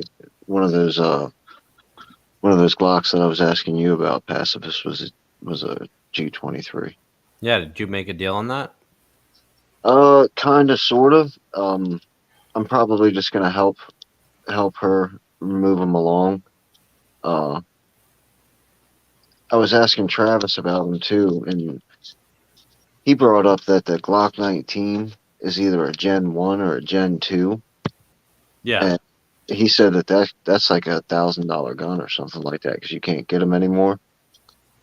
And I'm not trying to rip anybody off, but I also don't want the lady to get ripped off and sell a collectible gun for $300 to somebody.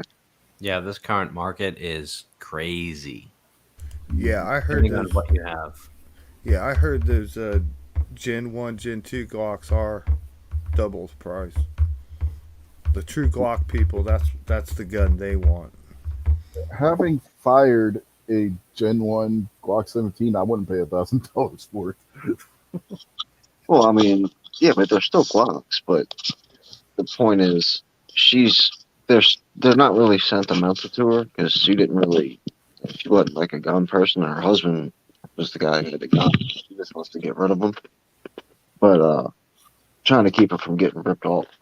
Yeah, I understand exactly what you're doing. Yeah, if it was a newer Glock, I'd sell $300 to $400 range. But I know definitely those Gen 1 Glocks. You're right, $1,000. I've seen plenty of videos on them. Yeah, they're hard to find too. It's ridiculous how much those cost. Well, she sold the G27 and the 3 mags that came with it for 500. That's not too bad. Okay. Okay. Yeah. The 10 millimeter, G27's what? They started what with Gen 3 with G27? I don't know, Two. but she's got the G19, the 10 millimeter, and the G23 left. And you can go to like Remington and type in or Winchester and type in your serial number, and it'll tell you when it was made and where it was made. But I tried to find a website like that for Glock, and I couldn't find one. The Glock 26 and 27, they came out around 94, 95, I want to say.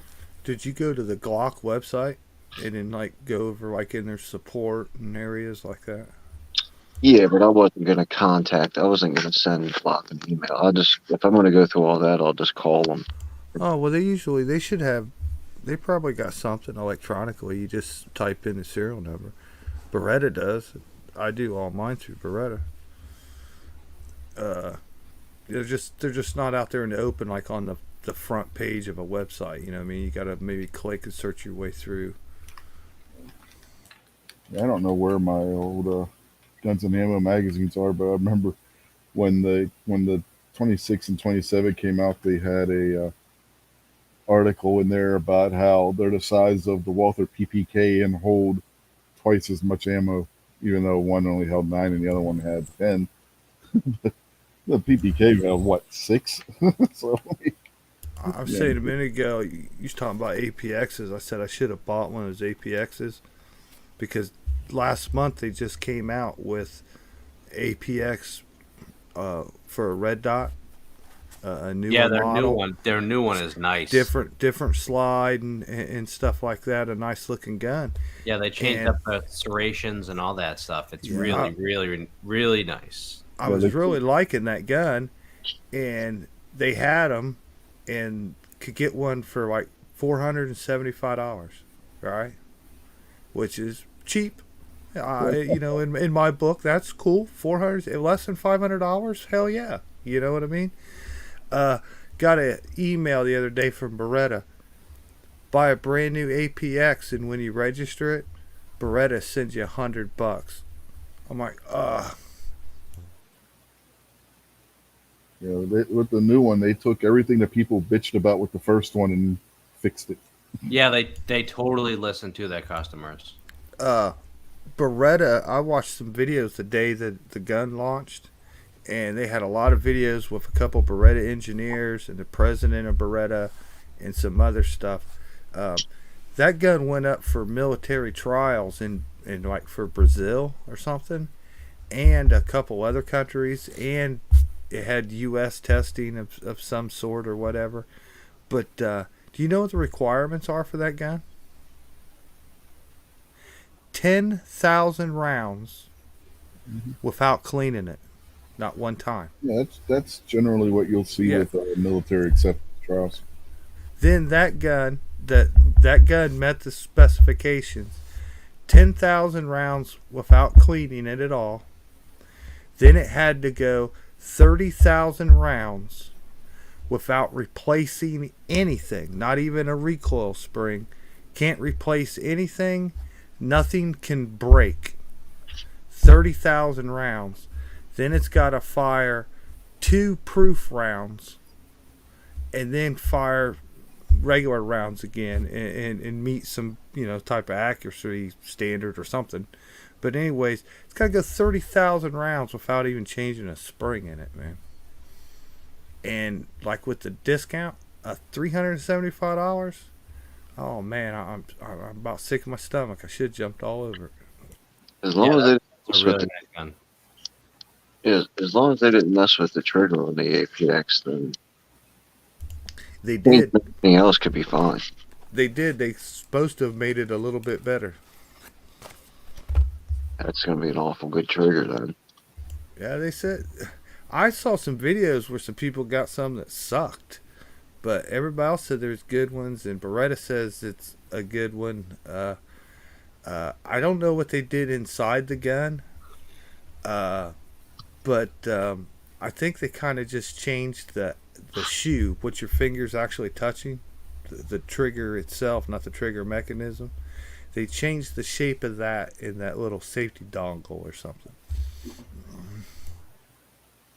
Yeah, I went up there when Trey had one up there doing a review on it. I ended up shooting that, and that was a pretty nice gun. That was probably about a year ago, maybe.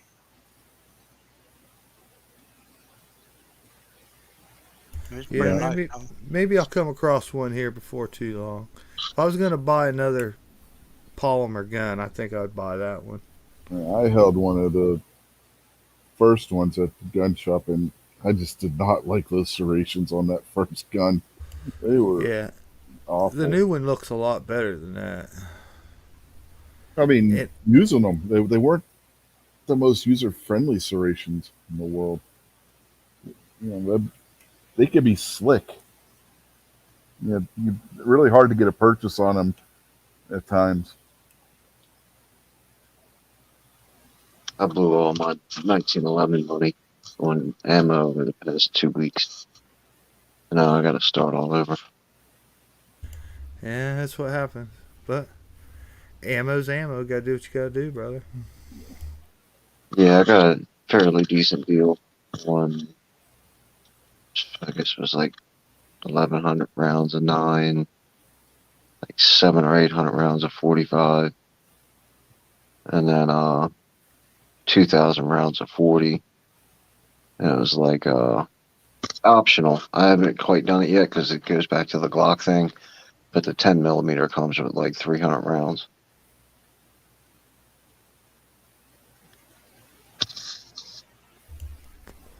Damn, man, like some old lady kick her old man out or something. Well, it kind of, sort of, he died. Oh, I'm sorry. No, I don't know this. I know her from somebody else.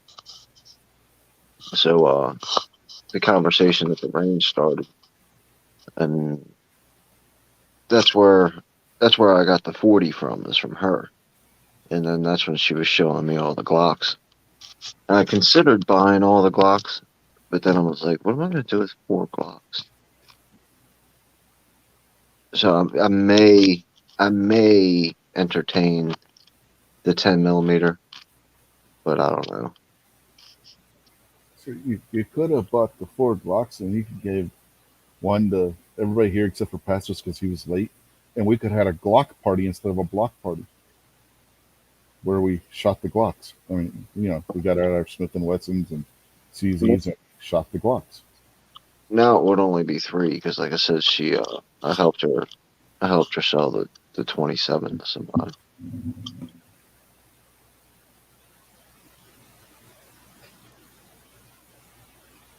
I might be interested in that 23. Yeah, like I said, I'll send you some more pictures and let me know what you think, and then I'll get in contact with her and see what we can do. What's That's a the Glock that I've 23? always. Is that a 40? So the 23 is a 40, but you can buy a barrel for it, a wild barrel, which is a little thicker, which you can just drop into it and feed 9 millimeter. Just by a change of the barrel and magazines. Man, or you could also get a 357 Sig barrel for it too.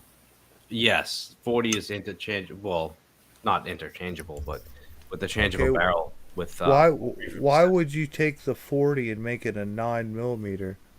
What Well, would if be you the buy advantage of just buying a 9 millimeter one? if you buy a 9 millimeter Glock, then you're just limited to 9 millimeter.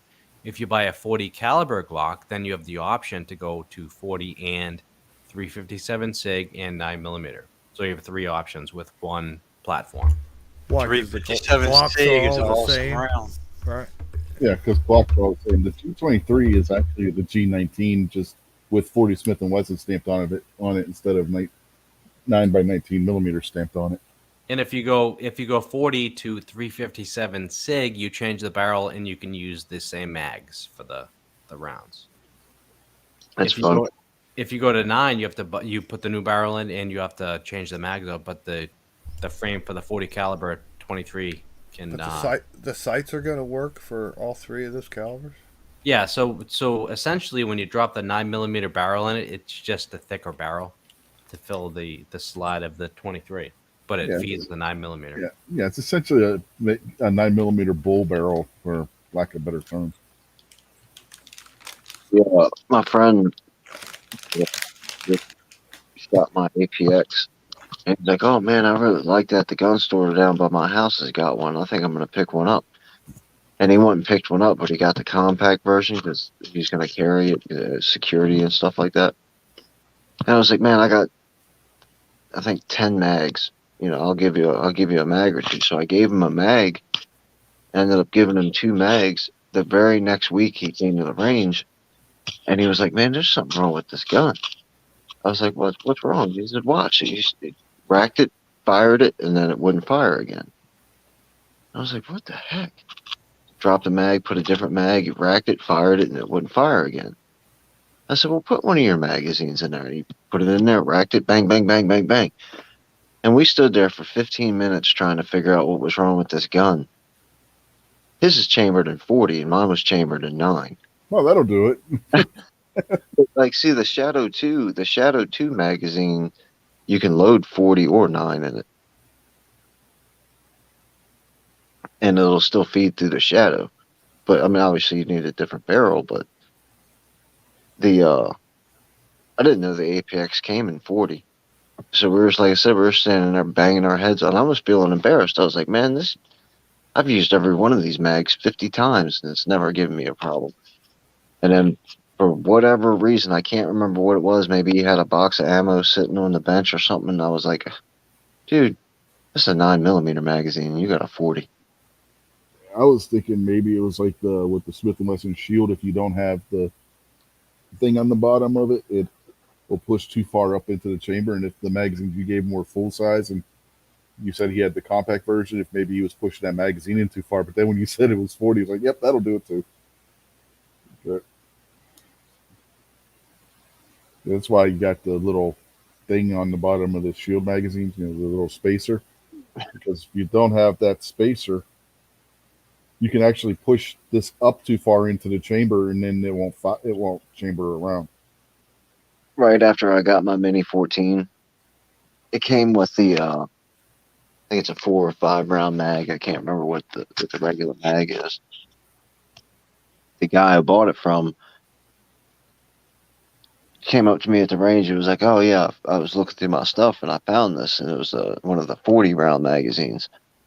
So I was like, "All right, that's cool." And it's kind of just for show because you can't really bench rest and shoot with a 40 round mag unless you got 50 sandbags to stack on top. And so I'm at my house and I'm playing around with all my mags and stuff like that, and I grab a regular AR mag. I'm trying my best to jam this AR mag into this Mini 14. I was like, "What the hell? This is broke. This is stupid."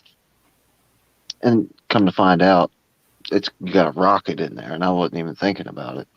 But I was getting all kinds of pissed. I went through, I don't know, 50 AR mags trying to figure out why it wouldn't fit, and none of them would fit, and I was getting all pissed off. And I grabbed a 40 round mag and popped it in there, and as soon as I popped it in there, it rocked backwards. And I was like, "You're an idiot." Yeah, Mini 14 only on those magazines.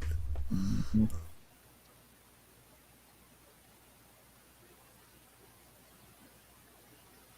I need to get my Mini 14 out and shoot it. It's been a while. For 223, I find that it's got more recoil than I expected. I guess maybe because it doesn't have like a little squishy butt stop, and it's It's stock. because that bolt. It's because that bolt is like 2 or 3 pounds itself. It's a fucking huge, heavy bolt, like off a Garand or something, and it slams back and forth. That's why the Mini 14 feels like that. It's a high pressure round too. And Yeah, plus it's the recoil spring, even though it's like 2 feet long, is really not that great on the Mini 14s, and they wear out quick. But it's just got such a heavy, in weight wise, the action and everything on it. That's why they got a little more kick to them than a AR does. The AR's got the buffer tube. Yeah, it's a different action too. Yeah, everything coming straight back into your Yeah, old. Mini 14's like a a semi-rotating bolt. You know what I mean? And it's weird. It's got the operation rod on the outside of the gun moving too. It's just a lot of weight.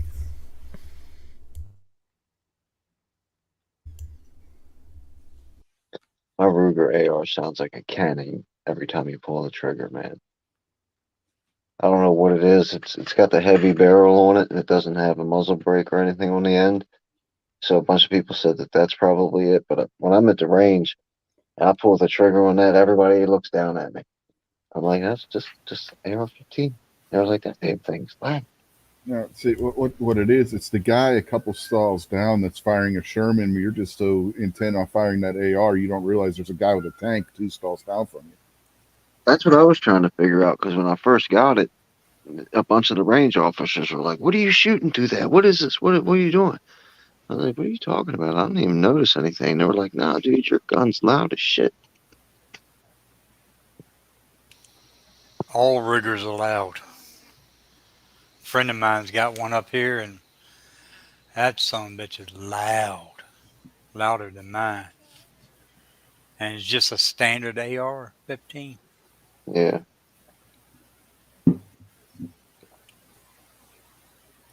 My Bushmaster's supposed to be loud, but I haven't shot it yet. It's got a 14-inch barrel, and then it doesn't have a flash suppressor. It has an actual muzzle brake on it. Oh, don't want to be next to you when you shoot that. Yeah, they say it's pretty loud. That little 10-inch AR pistol I got, that some bitch is loud. you know, I put that red dot that Jason gave me on top of my AR pistol, and it's a million times better than trying to use flip up sights on a 10.5-inch barrel. But I really don't understand the purpose of the AR pistol. Unless you're talking about like crowd control and just basically just spray and pray kind of stuff. You know what? The AR Because pistol is great with 300 blackout, but anything under 14 inches, the 5.56 and 2.23, just you don't even fucking bother because all that does is just give you a headache. some of it is the people that want to have what you call a truck gun. And the states have laws where you can't have a rifle in your truck or in your car. Yeah, New Hampshire is a You can have constitutional state.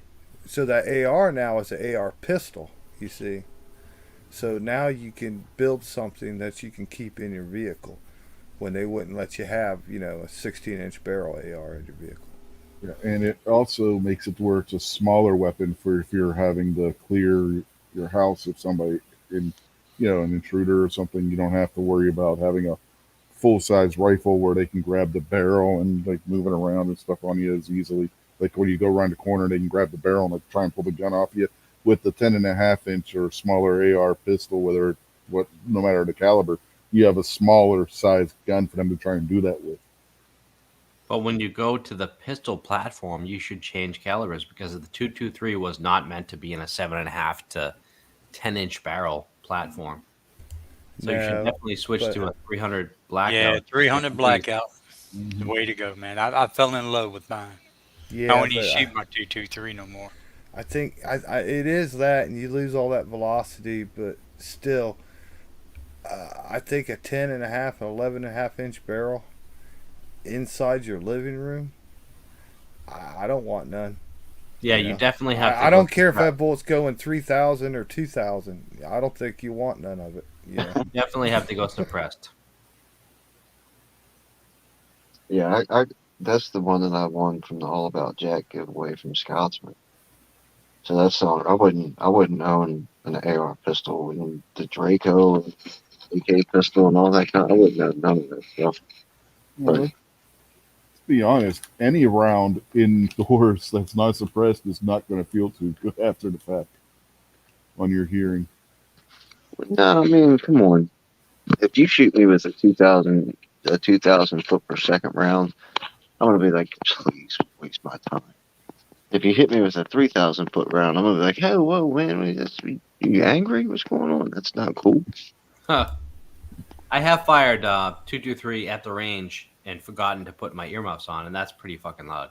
And I have fired pistol rounds in my home in the basement without ear protection into a bucket of sand, and that's pretty loud as well. But I can't even fucking imagine shooting a 223 in my basement without ear protection. That would be fucking bananas. One of my Well, customers has got it's hard to explain. It's like a cart, and it's probably about 3, 4 feet wide, and it stands probably about 4, 4 or 5 feet tall. And he's got tons of suppressors, and he works from home a lot. So he'll be in a meeting, and he'll hit the mute button and turn the camera off. And when he's pissed, he'll just start dumping rounds in his basement into his target with the suppressor on to relieve his stress. Huh. yeah, all I can say, if you want to find out how bad the 223 is inside, go to an inside range when they're shooting them. Yeah. Even with the earmuffs on, ear protection and shit, it's still loud. Yeah, I've shot mine in an indoor range. The difference is it's not as bad when you're behind the gun as when you're beside the person Oh, shooting. yeah. When you're shooting it, it's not that bad. But when you're next to it, I've had people walk out of my indoor range that I was a member of down in Massachusetts. When I showed up with my rifles, people would just walk out, especially guys with their wives that were shooting. Oh Be like, god, no, the we worst don't want to be here right now. the worst one was the guy that was at the other end of the range. This is the indoor range we go to is only like 6 or 8 stalls.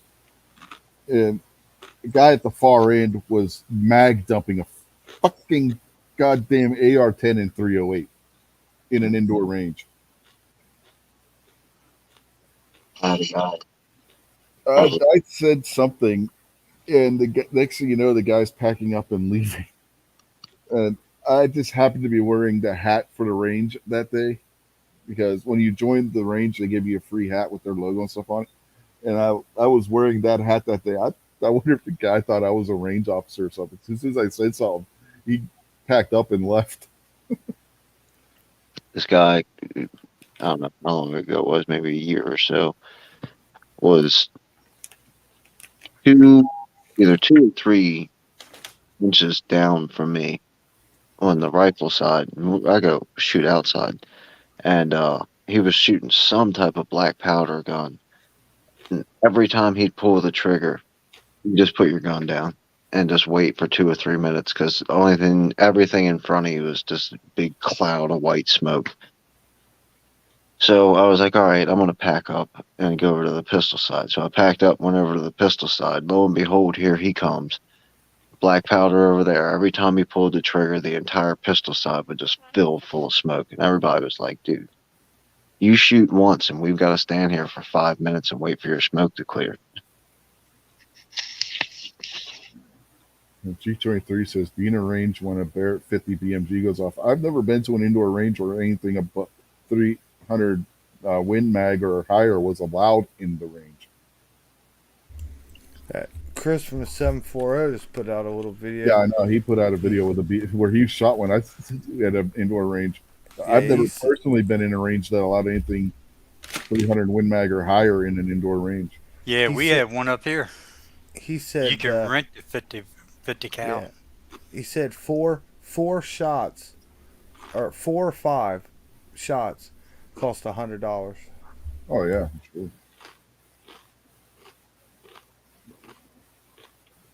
When I started watching YouTube videos about guns, this black dude was I don't even remember his channel name, but he said, all right, well, the wife's out of town, the kids are out of town, and I've got a 50 BMG and a glass table.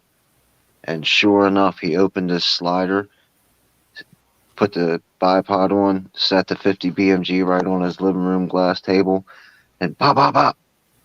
I was like, hey, it didn't break the table, so I guess I'm not getting divorced. I would have thought for sure that would shatter that table. That's what he thought too, Yeah. but Must have been tempered glass. It wasn't Kentucky Ballistics 50 cal, so he was okay. I seen that guy's kind of like, That dude should be dead. well, Mhm. he's actually making money on it because the last time I saw a video or saw his picture on the recommended feed, he was kind of like going down that angle of, yeah, I'm the guy that almost died from the 50 BMG and I'm getting ready to do this now. I can't remember what it was, but it was something off the wall that like don't try this at home kind of He stuff. reconstructed that whole situation where Mhm. he remote pulled the trigger of that same exact gun with that same exact round going off, and he should be dead. Yeah. What it did to the dummy that he had on display, and I'm not sure exactly what he put behind it, whatever, but that motherfucker should be dead. Yeah, I think we talked about this last week. He was very, very lucky because one of those pieces just missed hitting him right in the center of his forehead. It knocked his fucking hat off. Mhm. Holy And put a shit. hell of a hole in his hat too. Yeah, Yeah. barely hit his hat. I mean, if that would have been a millimeter shorter, he'd had a crease going across the top of his head, going through the middle of his head. And it almost severed his jugular. Oh, it did. It nicked it. It cut his jugular. He Yeah, could. you had to He stick could his, have bled out. you had So to put a thumb in it to. yeah, yeah. He's His lucky dad just he was runs over there. and grabs his He's thumb. And lucky his dad was there. Holy yeah, shit. if he'd have been there by himself, he wouldn't be there now. Stick a thumb in it, bro. My fucking kid got nicked by my guinea pigs today, and I was like at a fucking thumb in it. loss. I can't imagine if my kid got his fucking jugular severed. Mm.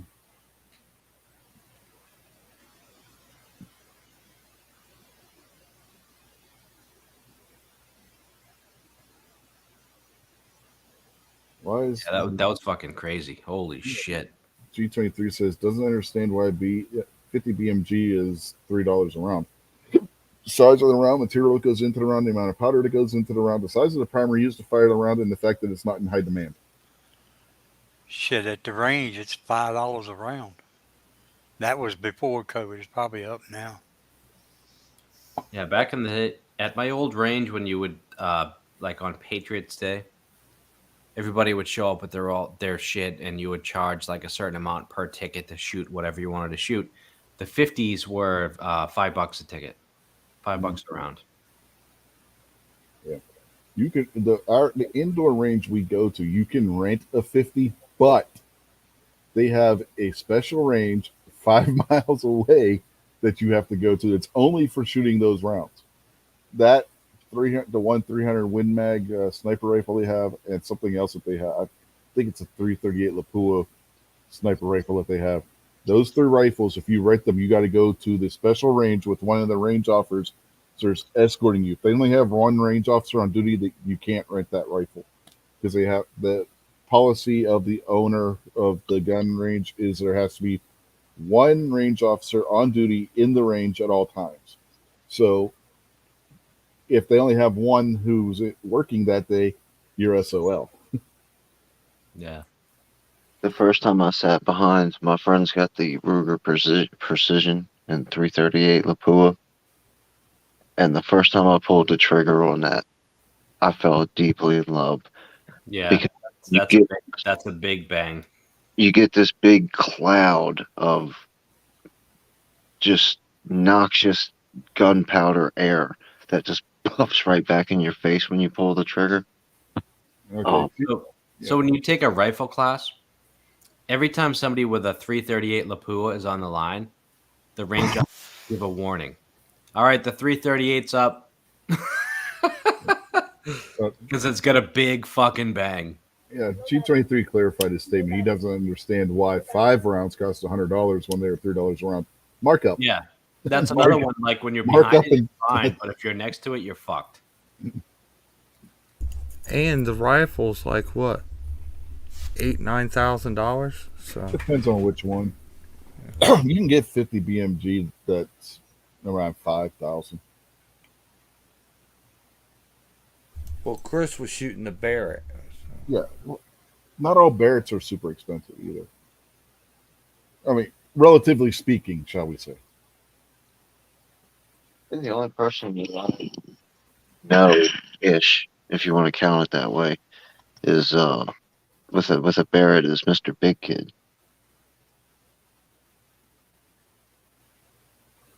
Which one was it that Chris was shooting? Is that the 95? Anyone? Don't know what it was. M7? Is there something like an M7 or something like that? Well, I'm looking at Barrett's website right now. They don't have an M7 on their website, so Way I look at it, if you own a lot of goddamn Berettas, shit, that Barrett don't, just chicken scratch. Right. You can go ahead and afford one. You can trade in like two of them son bitches and buy a Beretta. Yeah. yeah, I'm thinking it was this one, the 95. It looks like it. Trying to see what the MSRP on it is, but they don't have it listed on their website. And you get into the bolt action Barretts, and they tend to run a little bit less than what the semi-autos do. I'm trying to see if it. Yeah, they don't have an MSRP on their website. Well, then you get those shoulder fired Berettas as well.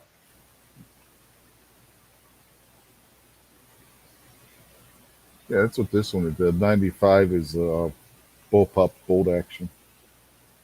Oh, shoulder fired Barretts, not Berettas. The Yeah, shoulder fired Barrett. Yeah, the MSRP on the M9, the Model 95, is under 5,000, which for 50 BMG is not bad.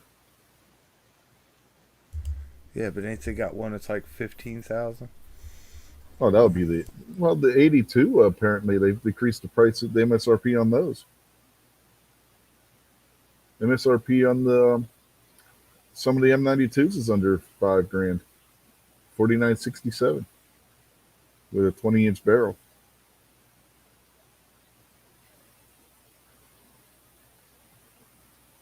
Oh, that's the accessory. Never mind. Okay, yeah, you're looking under $9,000, under 8,500 for Model For 82 A1. For artillery, basically. Now the M107 A1 is over 12,000.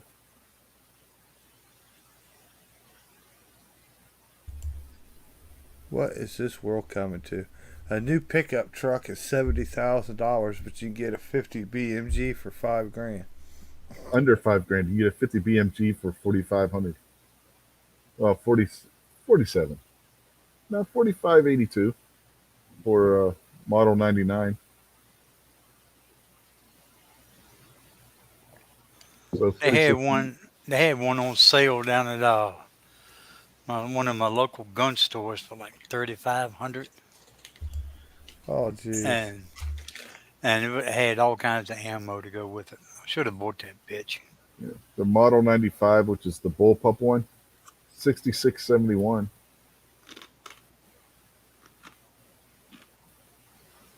A bullpup 50 BMG? Yeah, 50 BMG. Yeah, bullpup bolt action 50 BMG. No, thank you. I'll keep my face back a little bit farther than that, thanks.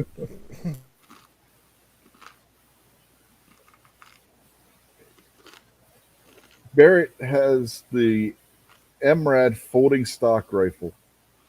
It's 6.5 Creedmoor, and it costs more than some of the 50 BMG rifles.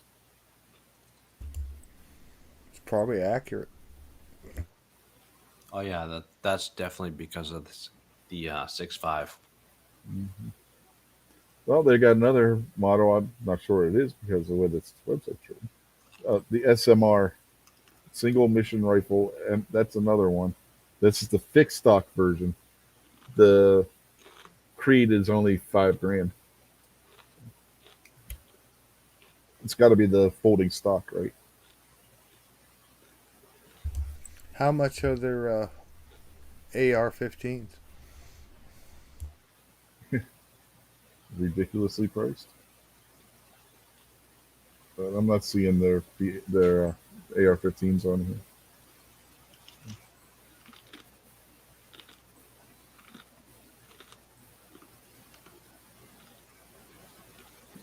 Is the Rec 7 Di their AR? What is that? Is it a 5? Is it like a Rec 5 or something like that? Oh, this is Rec 7 Di, and it says it's a 18-inch DMR. It's 5.56 NATO. They're $3,025. I'm thinking it might be the AR because it's like 7.9 pounds with an 18-inch barrel. They used to have some for like $1,500, $2,000. Yeah. Well, they got the Rec 10, which is the 308. So I'm guessing that's their AR 10. Those are 4250 from 4,000 up to 4250 for one of those. Well, damn, that 50 BMG is the best bargain. Uh,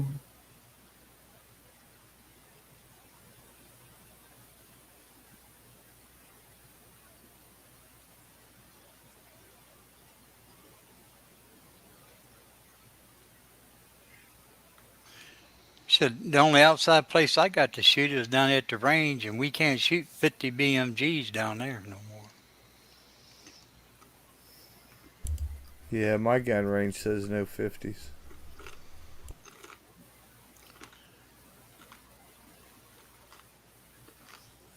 yeah, I mean, I don't know. I kind of like the 338 Lapua.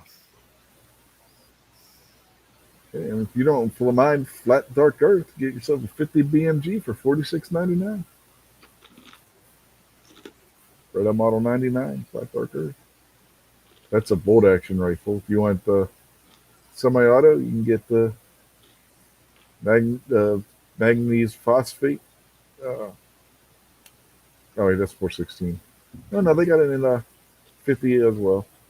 Oh yeah, the magnesium phosphate. Yeah. Anyway, you can get that manganese phosphate one for 8116 if you want a semi-auto 50 BMG. So that's Yeah, all about the material penetration.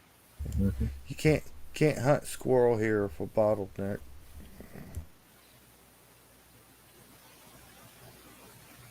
Well, then Barrett can't help you. Everything they sell is No. bottleneck. Yeah, can't shoot squirrel. And just take a hammer to the damn ammo and just beat that little shoulder out of it. Make it flat. Just get It'll me work just fine.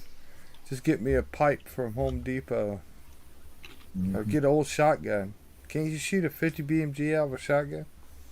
And Single no, shot? I wouldn't recommend it. Yeah, they got Same like a chamber. thing. Yeah, they got I like a seen a chamber video. conversion thing or something. I still wouldn't recommend it. It takes like a 10 gauge shotgun or something. It's Well, a 12 slightly gauge, different pressure. 12 gauge is over 50 in diameter. Slightly different pressure. Yeah, just a little different.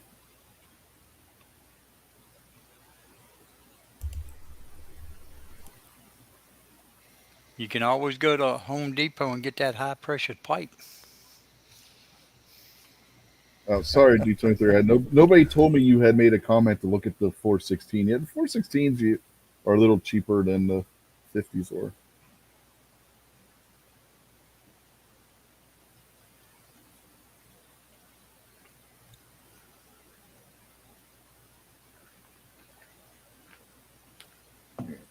And G23 said it was the M107 that Chris was shooting. Oh yeah, you can load a 12 gauge shell with a 50 BMG projectile, man. It's like shooting a slug. I mean, a slug is over 50 in diameter, if I remember correctly. I know the bore on a 12 gauge is. It's a If it, 70 cal. yeah, 1 ounce slug is a 70 caliber weapon. which makes you wonder how exactly that's legal by the NFA. When you look at the NFA, anything that's above 50 caliber is a destructive device and requires a tax stamp. Hey, what do y'all think about the 6.5 Grendel? Y'all think that's a good round? Oh, absolutely. Yeah, for what it is and what its purposes, yeah. I'm thinking about getting one. What, a 6.5? It feeds through an AR. Yeah. Well, 6.5 Creedmoor will feed through an AR-10, but it's still an AR. I ain't got an AR-10. Well, that's why you got to build one. Come on, Buck. Well, you have certain companies that make the AR-15 platform, which accepts the 308 and the 6.5s of the worlds. But you're gonna pay a premium for it, and then you have to worry about like putting those pressures through that smaller rifle. Are you gonna pop primer? Is it gonna cause catastrophic stoppages and whatnot? All I'm going to do is go ahead and get a 6.5 Grendel. Yeah, if you get the rifle that's built for it properly, then you're fine. All you Yeah, need's I an What, know. upper. what type of platform are you looking for the 6.5 Grendel? AR. Yeah. AR Like an platform. an AR-10 style rifle? No, no, Yeah, no, Grendel is an AR-15 round. It's Smaller a, yeah, what it is. It's 6.5 by 39. It's a shorter case. Yeah, Yeah, so you should be fine. So all you need's an upper. mm-hmm. Yeah, that's why I was going to Bear Creek Arsenal and look. Foss says he has a Grendel and he loves it.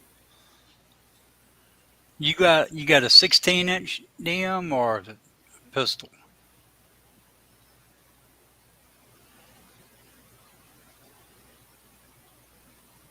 I think I'm gonna go with the rifle, the carbine size, 16-inch. No, maybe 18-inch.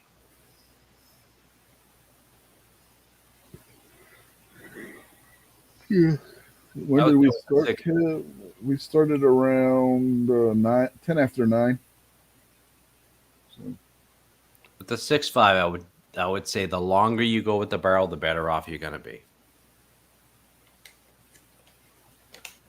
Yeah, I think I was looking at them before. I think they go up to 18 inches on a 6.5 Grendel.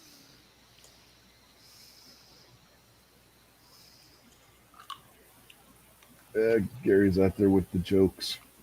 Don't stay up too late. You'll miss the early bird chat. Hey, what happened to Kingpin? Yeah, he's on his phone, so he probably. He's standing Yeah. right behind Rich. Can't you see it up there on the thing, on his picture? He's standing right there. Oh, I don't see him. He needs back in. He's been waiting backstage for like He's not 10 back. minutes. He's not back there. He ain't there.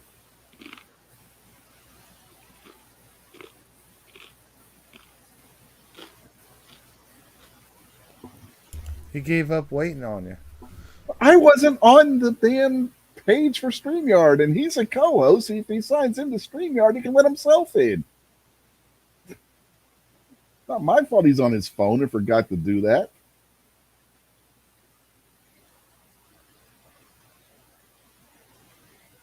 Sheesh. I can't be everywhere at once. If you guys would have been monitoring the private chat, you could have told me he was back there. But, I wasn't looking at the screen. I was messing with my new bullets. you should be able to sign in on your phone.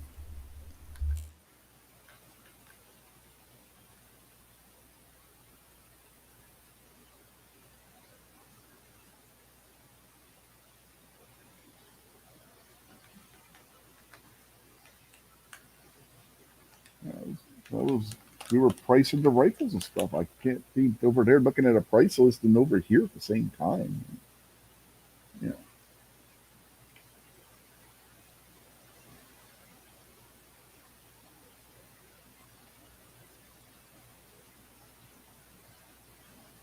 Like I said, I wasn't on the StreamYard page on my tab on my dang browser, man. I can't. It's it. I'm not Superman. God, who the? I was watching one of those damn debates, and every time somebody brought up something that the guy didn't like, he's like, "I'm not Superman. I can't do everything at once."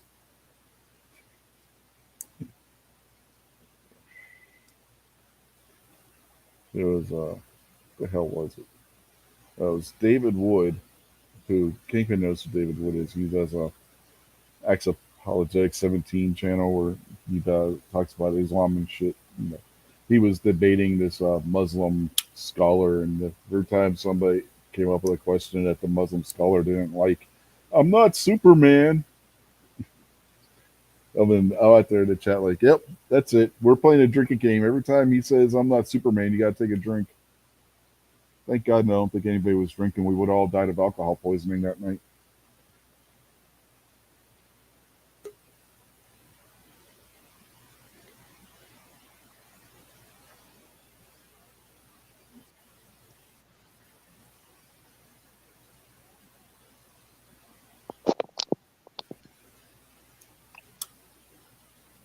It's a good thing the house wasn't on fire.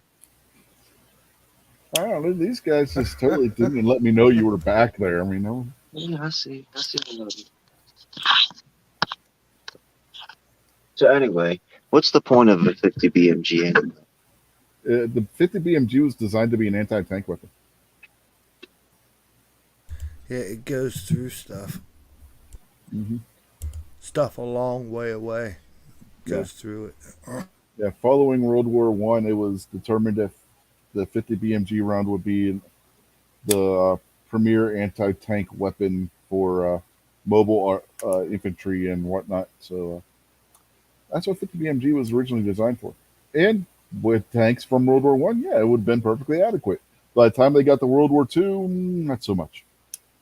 Yeah, but it makes it useless to hide behind a house wall. Uh-huh.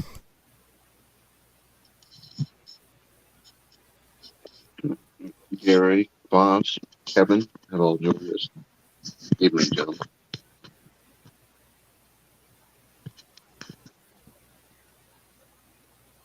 I like Boss's answer better. 50 BMG was designed to be awesome, and I think it fulfilled that completely. Mm-hmm. I saw a guy shoot a car engine with a 50 BMG, and the engine caught on fire. Not in the car, just an engine laying outside, right? Not hooked up, running, just an engine sitting on the ground. The bullet went through it so fast that it caught like the aluminum on fire and was smoking and melting. Yeah. There's quite a few of those high-powered rifles that'll do that. You got the 50 BMG, the 417, I think it is. Barrett. A couple other ones I can't think off the top of my head right now, but there's a few rounds that'll do that kind of thing. The 12.7 millimeter that the Russians use, which is basically their version of the 50 BMG, essentially, for all intents and purposes, serves the same purpose. And that's not even counting the craziness that is the 20 millimeter sniper rifle, which was designed specifically to take out bunkers. I saw a sound wave gun today, man. I prefer the Star Screen, but Soundwave was pretty good. Well, Soundwave was cool when he was a cassette recorder. Then they made him a satellite in the movies, and he wasn't quite as cool then. Yeah, I saw a guy on the History Channel.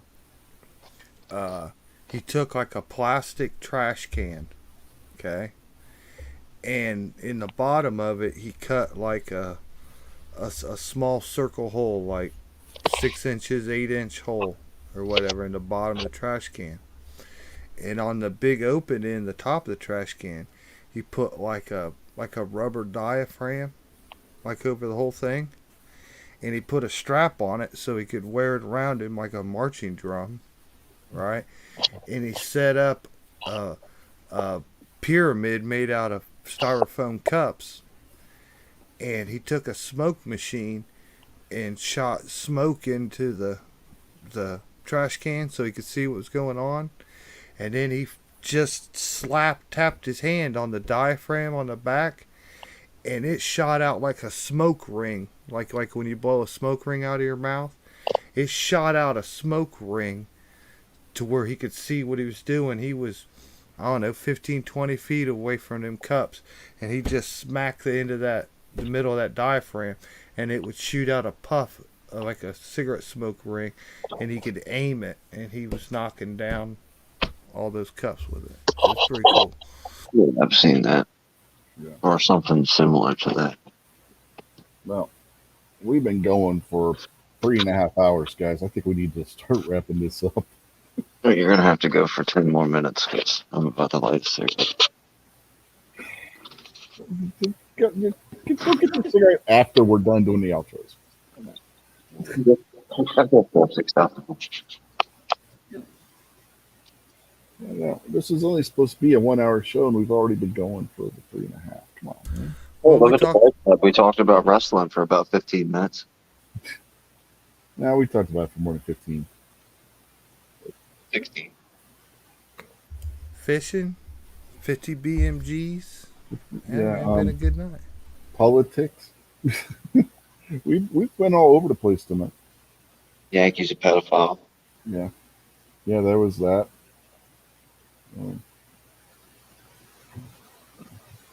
Fisher Yankees stupid. Yankees a pedophile and a victim of. Well, they say the victims tend to be perpetrators when they get older. So All right, we're gonna go till 5 if we bring that up. I heard he went to Penn State. He's a nitney lion. He's definitely a pedophile. At least a victim. He's got a Sandusky landing strip tramp stamp tattoo. Yeah, you heard about those football coaches over there. now 223 is saying we have to go 6 hours because he doesn't do 2A anymore, according to y'all. That's only Kingpin and G Webs that said that. I never said that. You got to talk to G Webs about that, not me. He turned his back on the 2A? What? Why? Why would you do that? So what you should have done is got a hold of Barbecue and had him do a 2A or then U version of your show. Something must be wrong with him, man. Is he going to vote for Kamala next time? No, he's going to vote for Joe. He's going to vote for Brandon. Wow, that's slander right there. What, the Kamala or Brandon? Voting for Kamala. Holy crap. Nobody has ever voted for Kamala. Let's just be perfectly honest. Think about it. Every position she's had in government was not an elected position. Yeah, I heard she's been in a lot of positions. Mm-hmm. Oh, yeah. When I told my wife that she was Willie Brown's cum dumpster, and she just looked at me not comprehending what I was saying at all. I explained to her what a cum dumpster was. Wait a second. I just thought of something. I didn't receive any votes at all either. So am I vice president? I wish she was.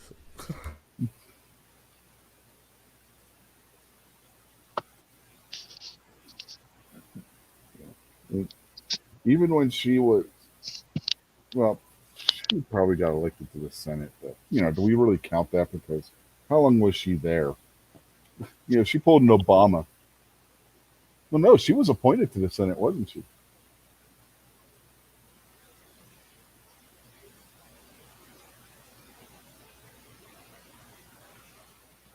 Because what's her face? Barbara Boxer retired, and she was appointed to replace her, wasn't she? I do not know.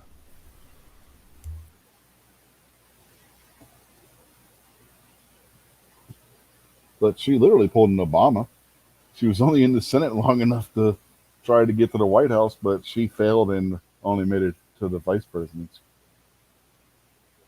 Or according to Joe, she actually did make it the president because he's repeatedly called her President Harris.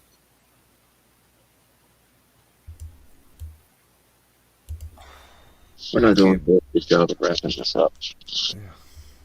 Yeah, we were supposed to be wrapping up, but then we ended up down another rabbit hole.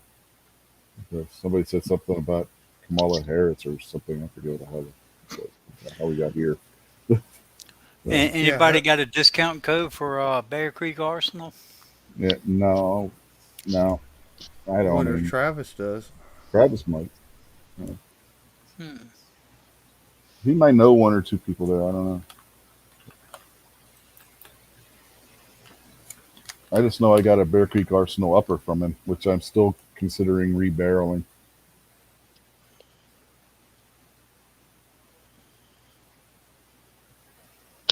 Different caliber. Is it the 243 that you won? Oh, 224 Valkyrie. Oh, it was the 224. All right. Yeah, can't find it anywhere, so I'm seriously contemplating rebarreling it to something else. I just don't know what. And right now, I don't got the money to do it anyway. Foss says his Grendel is a Bear Creek as well. Bear Creek only made that 224 Valkyrie barrel for a limited time, and then it was gone. Nowhere to be seen on their website at all. They got them in here now. Oh, do Yeah. they? Okay. For the longest time, it wasn't on their site anymore. Well, I didn't look at them. I just seen them Oh. up there. I see they got 3 of them. They say, Who Bear Creek does? yeah, well, that's Okay. criminal. Hang Yeah, on. 'cause I looked a couple months ago and they didn't have any of them. They didn't even have a listing for it on their website at all. Even where they Yeah. just do the description Yeah. of them. They got a Probably out of 20-inch production. barrel, 18-inch barrel, and another 20.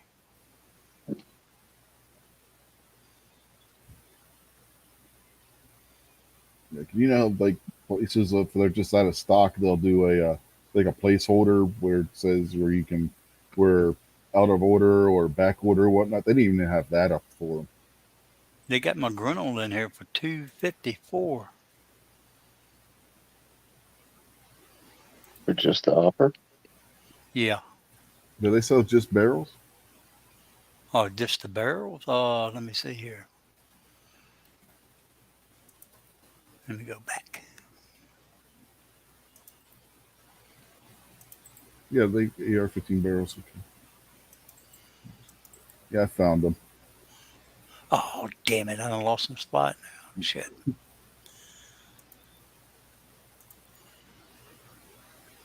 Rich got on the website and bumped you off there.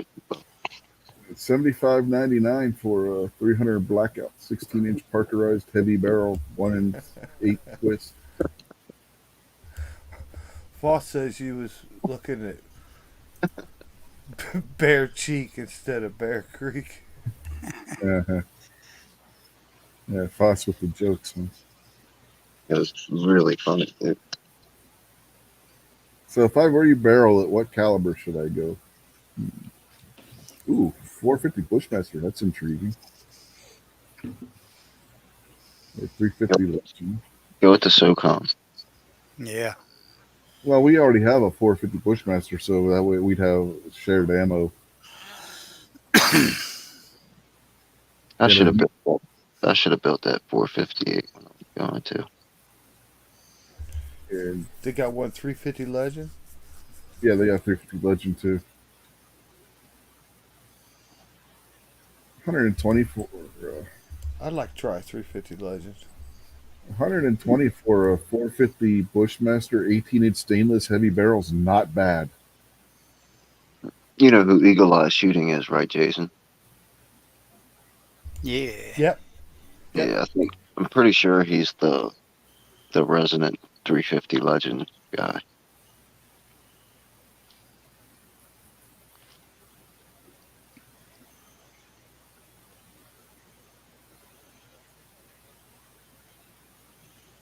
That 450 Bushmaster stainless steel barrel's looking awful good right now.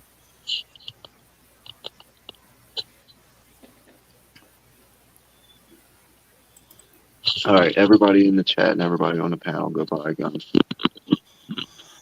Except me. Don't tempt me. Oh, tempting. All right. Anyway, we do got to get out of here. So it's 5 to 1 in the AM. Yeah, I'm about 4 hours past my bedtime. Uh-huh. Yeah. I gotta be at work in like 4 hours. Yeah. I'm already at work and I gotta wake up in like 4 hours and start doing it. Mm-hmm. Buck, I'm can gonna I do finish you? reloading. Okay. If you guys will, shh, so we can start doing outros What? and you guys can get to bed. What? What? Yeah. No, you guys think you want to say I've before we been get out? watching Stone Cold this week. Yeah. What? What? The what chant has got to be the worst thing ever. Oh my god. What? Anytime somebody says something, what? What are you, a bunch of morons? The Undertaker had the best one. Asshole says what? What? Yeah, and he's like, yep, that's what I thought. I about died laughing watching Raw back in the well, damn, that was when he was doing the American Badass thing. That was a while ago. But I about lost it. He's like, asshole says what? And the crowd just goes, what? And he's like, yep, that's what I figured. Oh, that was hilarious. File all your complaints at shootingleftofcenter@gmail.com, G23. Mm-hmm. Yeah, we had Garage Guy out there. He says, good night, everyone. Going to go watch an old AWA DVD tonight. Nice. Good to see you, Garage Guy. So, are we all done with our little snippets now? Can we do the You're the host of the show, man. You're supposed to be keeping this thing moving. well, hell, you people always get out of hand. So what am I? And I don't have a bullwhip. It's like, Well, thanks for the invite, man. Good to see everybody. Have a well, good evening. it's not your turn, Jason. Well, nobody else was given one. That's why I was I haven't got a chance to call on anybody yet. I tried calling on Buck 3 times, and somebody else starts going down another rabbit hole. So. What? It's my Yeah, secret in life. it's your fault, Buck, because you started the what chant. All right. Anyway, on a more serious note, Buck, you have anything to say before we get out of here? And don't say what. Oh shit. Okay. You're gonna have me going all Samuel L. Jackson from Pulp Fiction on your ass here in a minute. Well, thanks for the invite, and everybody go out and buy a gun.